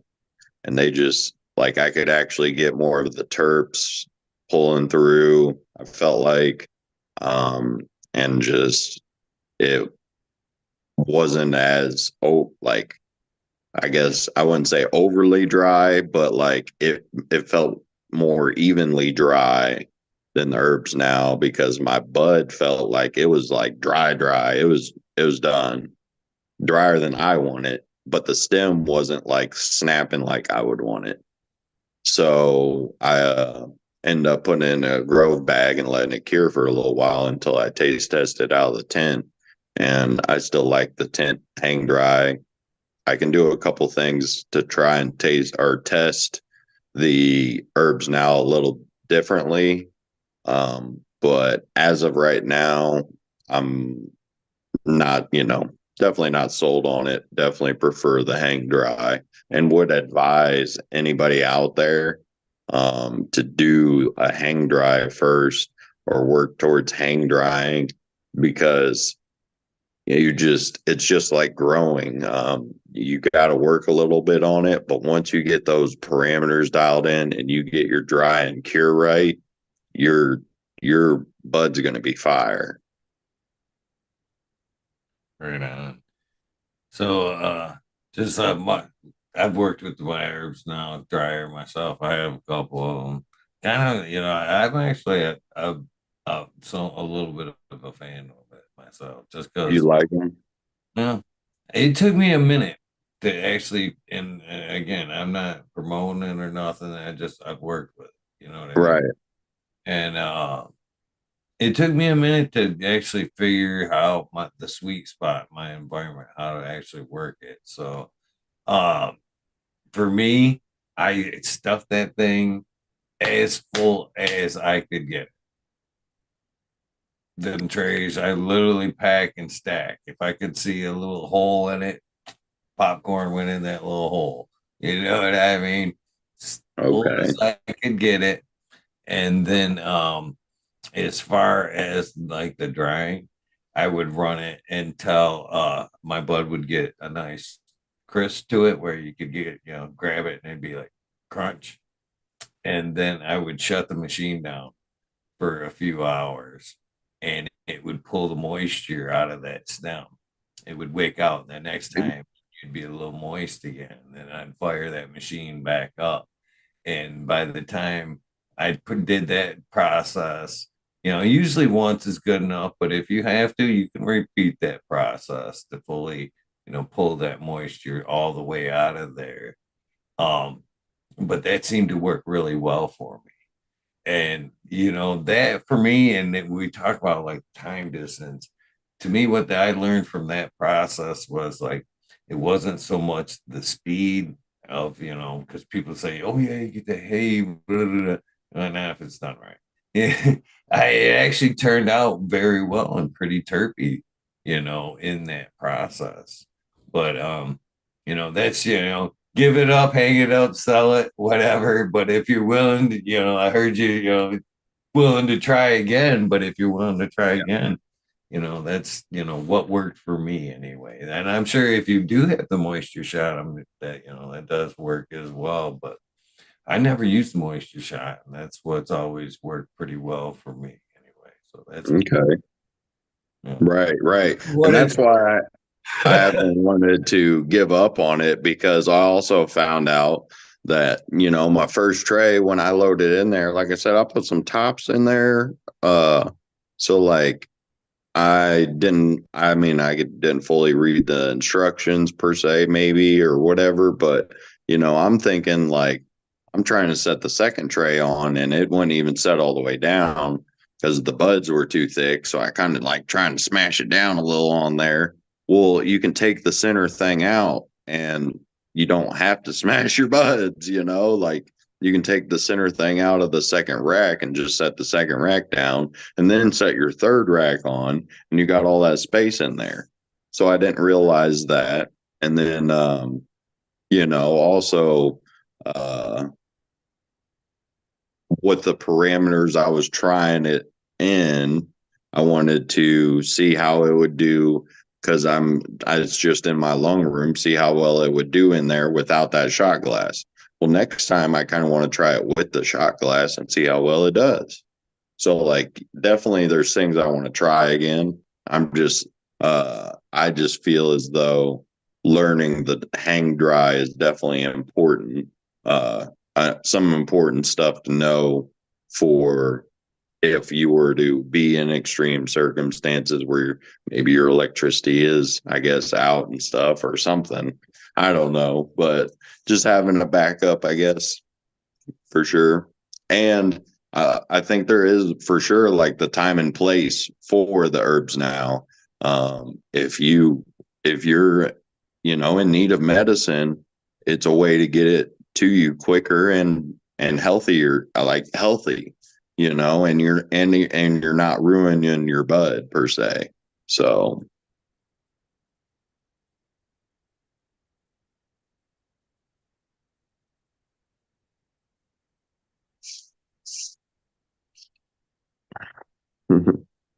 is. I thought I got it. I agree 100%. As we grow, we shouldn't be afraid to try new things. You can't yeah, call, and I don't think, as far as that goes, I don't think anybody can call ourselves master anything, to be honest with you. At one point, I called myself a master carpenter, but then in time, I pulled that back. I'm super good carpenter, but you know, uh, and it goes with anything. We can still learn anything.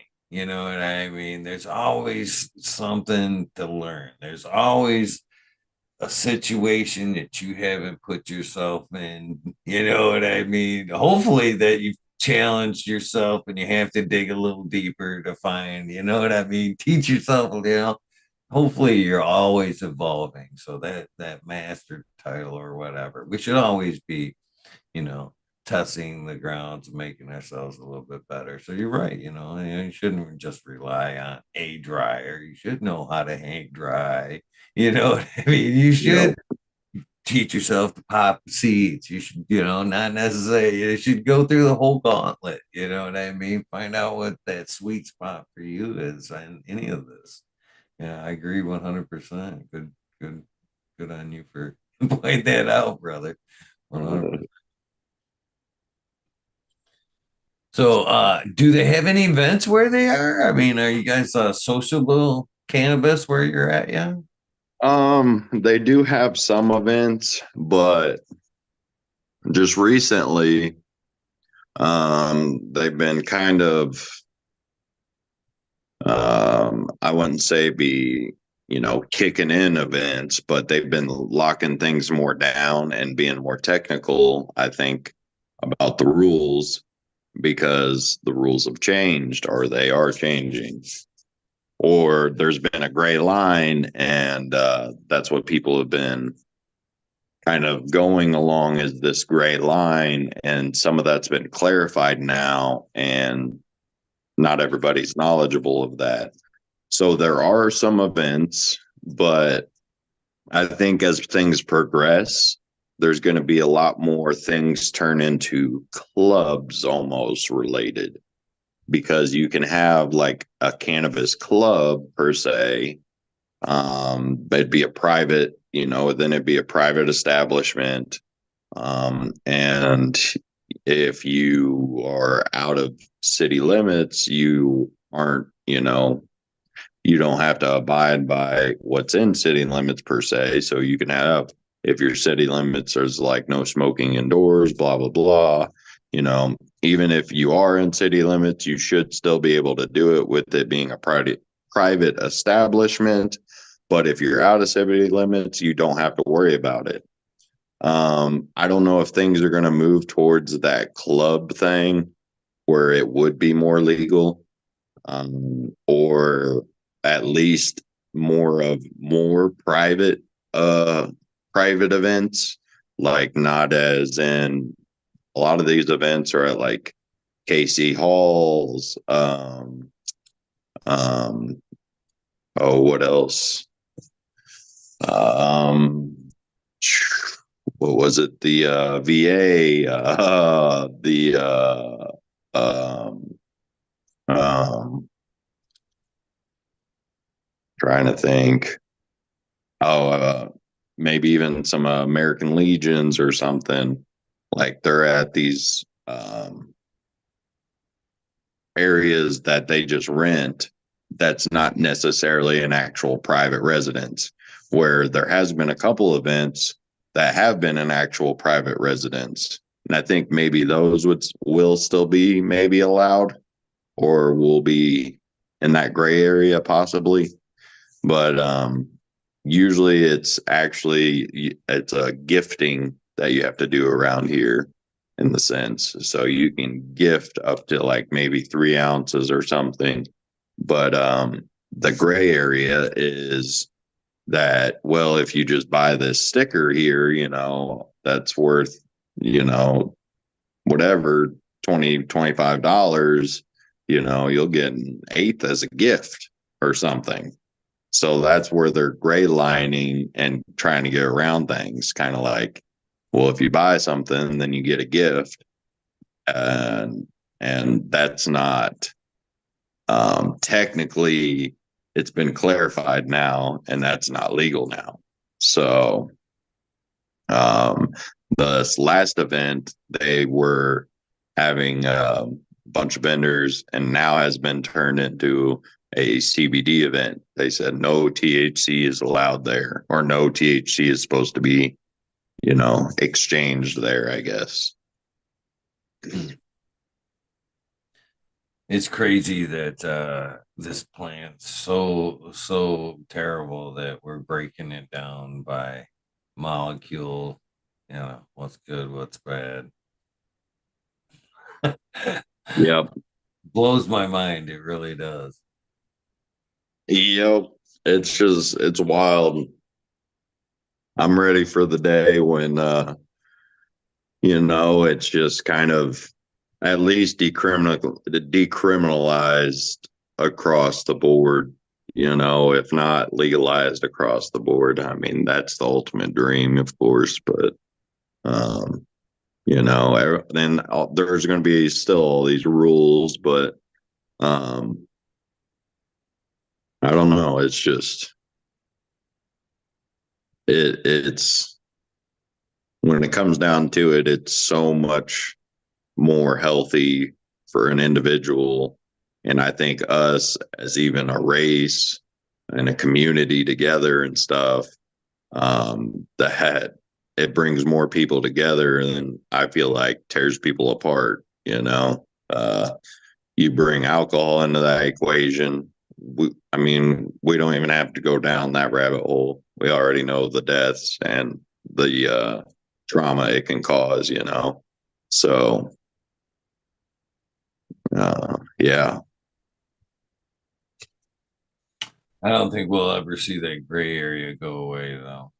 That you're speaking of. I mean, even states I've seen that's been, some of the first states to go illegal. Today you can go into like even art shops and be like, "Oh, did I mention this painting comes with quarter ounce of weed?" Oh, nice, nice. Thank you. Yes. Oh, great. Back it up. They're both beautiful. yeah, Yeah, I don't think that gray area will ever go away. I think it'll just be more open at some point, selling points, bonus packages like that. for sure.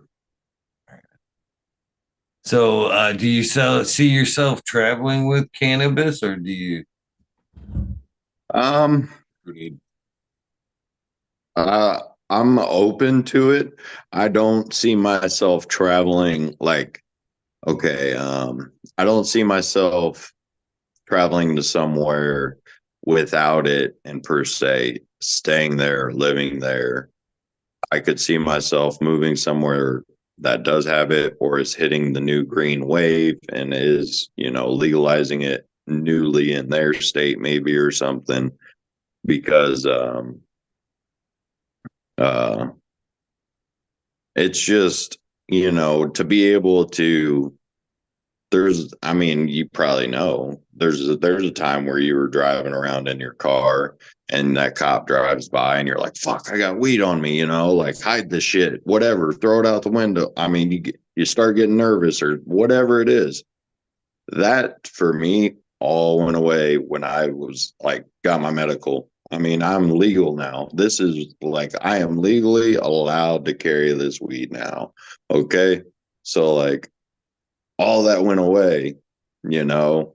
Um, that's where I think I would definitely follow the legality sort of it because I just don't want I don't want those, negative emotions to come back from just being illegal again or whatever. Having to hide my shit. Yeah, you know, and that sucks. I don't, and I keep you keep your locale, private if you'd like. I don't know how long it's been legal where you're at, and how long, but I I started raising my head immediately here in 2008. As soon as we were legal, I tried to make that like illegal grow legal and start, trying to put my head up, high and make this, an actual career. And man, it took about 10 years to be able to like blow off that stigma to where, people weren't, looking down on you trying to make a life out of cannabis or whatever, that it was a terrible thing. And I hope, we get past the stigma of cannabis like super soon because it is it has a place. You know, we shouldn't be demonized for, something we love like this plant. I want to say my state's been legal for it's been a few years now, I wanted to say. But the the legalities just make it where it's not as much pressure for sure getting legal and everything. But forgot where I was going with it. Uh just the fact that the rules are changing even though it is legal and they're making it to where it's more forced upon to be like recreational here. And that's where I was going with it, with the job thing. Even unfortunately, even around here, there's places that still, care about THC being in your system and drug test. And they're not working for the federal government or anything, and so on. And I even have my medical card, and it's like, you think that would help, but nope, there's places that still test, and it doesn't matter. So like, um there for a little while I was and actually I went through the phase in the sense again with some jobs of um didn't feel stigmatized when I worked for the facility that was growing in the corporation side. I didn't feel that way, all that. But then on the job hunt, and then have to do these piss tests, and then not being able to get a job just because of THC, and it's just that's just wild. I have a medical card for a reason on that aspect, but it doesn't cover you all in that, fully in that category. So if it gets to where it's not, if it is more legal and your medical does maybe like cover you like it actually should as a medication per se, that would be awesome, because then you really could really get away from that stigma. But I kind of said screw it, and just went full force into the Instagram and kind of started going that route on getting in a grow off and kind of getting into the grow community. And yeah, saying kind of screw that stigma. And there's people out here that, grow and are all for it and so on. So I, that's where I'm at now, in the sense I had to go through that stigma again a little bit. So yeah. And I'm asking you a personal favor to join me in the fight of helping cannabis not lose the message of medical, because it is a huge medicine on so many levels. And I really believe in my heart of hearts this push for recreational is intentional. It's very intentional. And I think Very. done by the people it's hurting the most, the medicine. You know what I'm saying? Big pharma don't want you to realize the power of cannabis and the medical value of it. So if they hurry up and make it wreck, in my opinion, will help erase the stigma of cannabis as a medicine. You know what I mean? And I please help me, keep keep the medical side alive where you are 100%, because it's important. You know what I mean? And I'm afraid that it's getting lost in this push recreation. So Yeah. for keeping that license and keeping it medical, you know. I have one other favor to ask you. Ah, because I was going to ask you this as a question. Any advice for any growers or people thinking about growing? And that's going to be the question. But this is what I'm going to ask of you. Uh, I'm trying to this 420 uh, to push growing cultivation. Cannabis cultivation, get more people to see the medical side of things. And as we've talked about, and it's twofold. It's the medicine, and then in cultivation side of things is medicine as well. So I think it's important to wake people up about both. You know what I mean? And as they get their roots in cultivation, I think we'll have more fighters in cannabis. So on 420 this year, I'm trying to talk people into taking clones on 420, literally putting in the guts of friends and family or whoever, even strangers. If you can do it in your area and not get in trouble, just pats out 10, 12, or whatever to, whoever. You know what I mean? Let's get some people growing. And the idea here is we could do it with seeds, but the aliveness of a plant. I'm appealing to the human nature of people here because I really believe put a live plant in somebody's gut. It will be super hard for them to turn their back on the cultivation and sit there and let that thing die. So they're Yep. forced to water it and start their love for cultivation. So this 420, pass out some cuts, brother. For sure. For sure. As a matter of fact, you're bringing that up this January at the we're supposed to be passing out some cuts, having a little get together of some local gromies, and everybody's welcome to just bring some seeds and some clones per se, and we're just exchanging in the sense doing it that way. Hopefully, fingers crossed, we'll see. Might get some max cut in the sense, and that caps cut, I believe, is not supposed to be even sold anyways. So those are going to be given out. Hopefully, we get a few of those cloned up and ready. Right on. That's awesome, brother. Any advice for some new growers? Where do you think they should start, or just some general tips? So, my advice, do your research.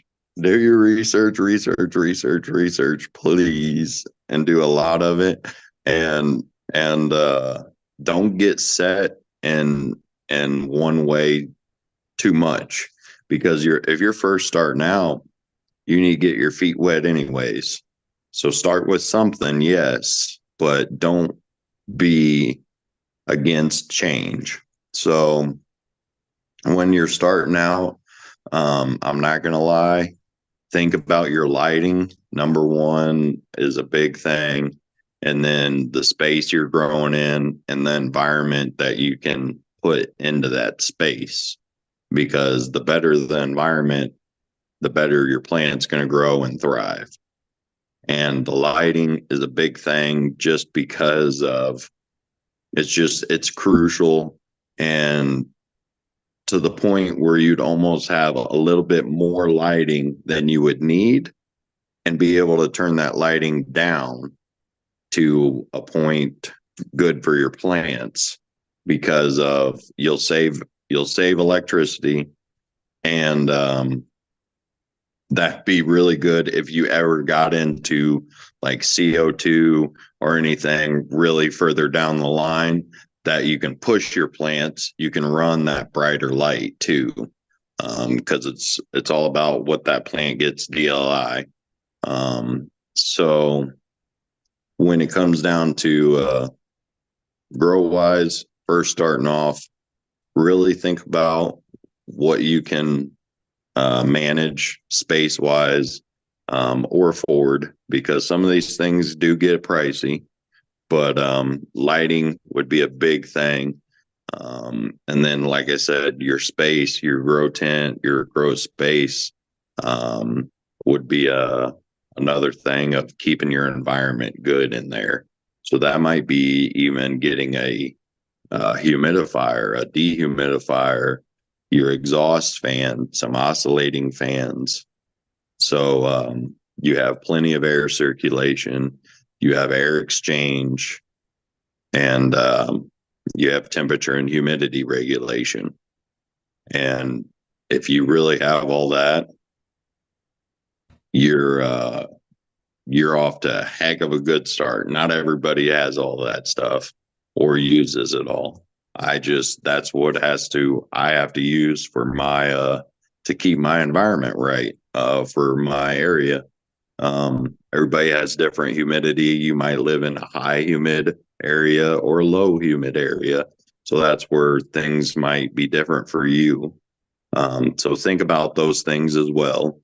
But lighting is key, and then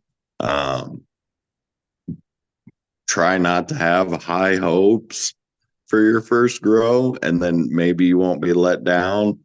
I did have high hopes, and then I thought I was messing up. I was chasing a lockout or something, and I still ended up with a good product. And I really didn't even know how good that product was till months later, where I had some left and just like busted it out again and was like, oh my gosh, why did I get rid of so much of this? And it really sunk in that I was like, man, that was a good first grow. So, but just learn. So like try and definitely look up anything you can look up, do research. Like, I mean, I YouTubed a lot of people, try to pull information from a lot of people. If you have a local grow store, go to your local grow store and talk to them. And then if you're on Instagram, hop on Instagram. There's a great community on there as well. A few different communities that I've come across actually that they're just in their own little niches, but they're all about, weed. So research, lighting, and your environment. All right. Good advice. Good advice. 100%. What else do we have to cover here, my friend? Well, I would say that's probably that'd be about most part most of what I've been up to. I think I've updated you even on what I've got growing on right now. Like I said, I got the living soil beds going. I have I have soil going in the grow. I'm in the seedsman auto grow off. Um, the if you all want to know any of the communities, just hop on Instagram and check them out. You can get to them through me on there. If you all have watched, there's AC Infinity After Dark and all that. All the people that go on there, so they're a great community to watch and keep up with. But yeah, no, I think we pretty much covered most things. Definitely would like to chat with y'all or chat with you again sometime though, and learn some more definitely about maybe your side of things. So for sure. Um, You got a voice like you could sing some excellent country music, by the way. I don't know what it is. You got a good southern draw. And I could be wrong on the location, but it sounds southern. Sounds slightly southern. well, I appreciate it. I've been told a couple people have told me I had a radio voice before, and then a couple people in the I talked to on Instagram, they're like, "Yeah, we need you to just do our voice over or something." Yeah, you definitely have a good voice, that's for sure. I'm definitely do this again 100%. Um, Besides that, now that you've done the gauntlet of hanging out with me and getting to introduce yourself a little bit, more to the community here, you're more than welcome. Come hang out anytime you want in the Weed Nerd World. As you kind of pick it up, Mondays and Thursdays are the Weed Nerd World, 9 o'clock Eastern Standard Time. That makes it 6 o'clock Pacific. Uh, Same link. At this Okay. point, you don't need an invitation. Hey, we're on and live. Come hang out, come talk. Let us know what you're up to. You don't need just if you want to, just come small, talk, just Heck hang out. yeah, You know what I mean? So more than welcome to come hang out anytime you like. Other than that, yeah, I'd love a second round, at some time in the future to see what you've been up to and hang out if I don't already know in the weed yeah, nerd world. But it's always fun to do a second episode, that one on one. for So sure. I appreciate your time, brother, and I appreciate you reaching out to come on this evening. And sometimes it's hard for me to catch all the great people on the radar, and sometimes they just happen to fall in my lap. So I appreciate you for knocking on my door, brother, and coming to say hi. I appreciate you having me on, man. It's definitely been experienced, and I appreciate you letting me, or letting me end up, or offering the Weed Nerd World. That's awesome because, I don't know if you all get into showing the grow or any of that stuff on there or something, but might have to show you all some of the grow sometime. I'm sitting right next to my big old freaking outdoor stem right over the Charlie Brown Christmas tree. You'll have to see it sometime. So maybe I'll get it set up with presents or something like you're talking. That would be super cool. That would be super cool. And I do look forward to seeing you. The offer it always stands. I think some people wonder if it's an invite thing. It's not an invite thing. It's a, you know what I mean? So do come hang out. Look forward to that. And I appreciate your time, brother. I really do, man. It's the most valuable thing we have. And you gave me a couple great hours tonight.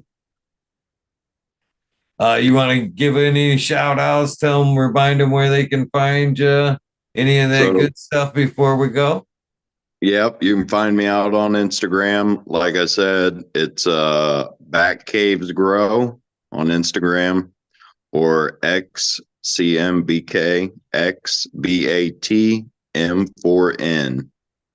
So XCMBKX Batman. That's on Instagram.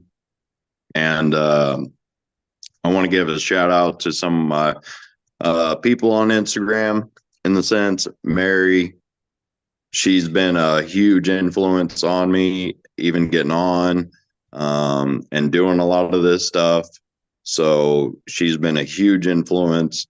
Harry Nugs, he's been a huge part, just giving me some confidence and, just giving me advice and so on. And all the people that helped me just kind of start getting more out there and being able to like talk a little bit more on the lives and stuff, which would be even the Basement Grow show. I was on Joe's live. Hi Again, Heaven came on the live the other day. So then there's Northern Scrogger. Um, Dakota from Homegrow TV. Um, I could list on and on, but um, Mama Nugs, my fiance for helping me out, and Eagle. Thanks for letting me on, man. Appreciate you, brother. 100%. One last thing before we go. And I don't know if you caught this or not, but basically, what I'm looking for is the soundbite. My version thereof would be something along the lines of, "Hey, this is Eagle, and I'm on fucking talking shit with Eagle, episode 828. You say whatever you want before or after, as long as it's in there some way. I will use this as a commercial for your episode at some point. Keep that in mind. If I am ready for that, right?"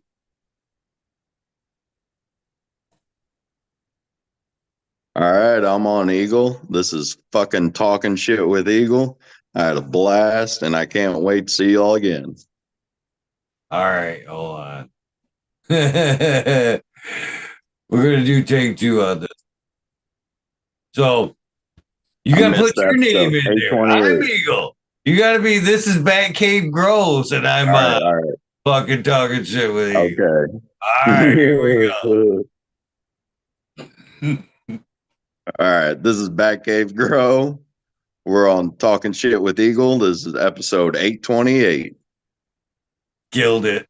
Thank you, brother, man. I greatly appreciate your time. Yeah. Have a great night. And I greatly look forward to seeing you in the Weed Nerd World, my friend. For sure, for sure. With that being said, I thank the rest of you guys. I appreciate your time as well. Don't forget to do something nice for somebody. Random acts of kindness do save lives. And with that being said, we are out of here. Have a great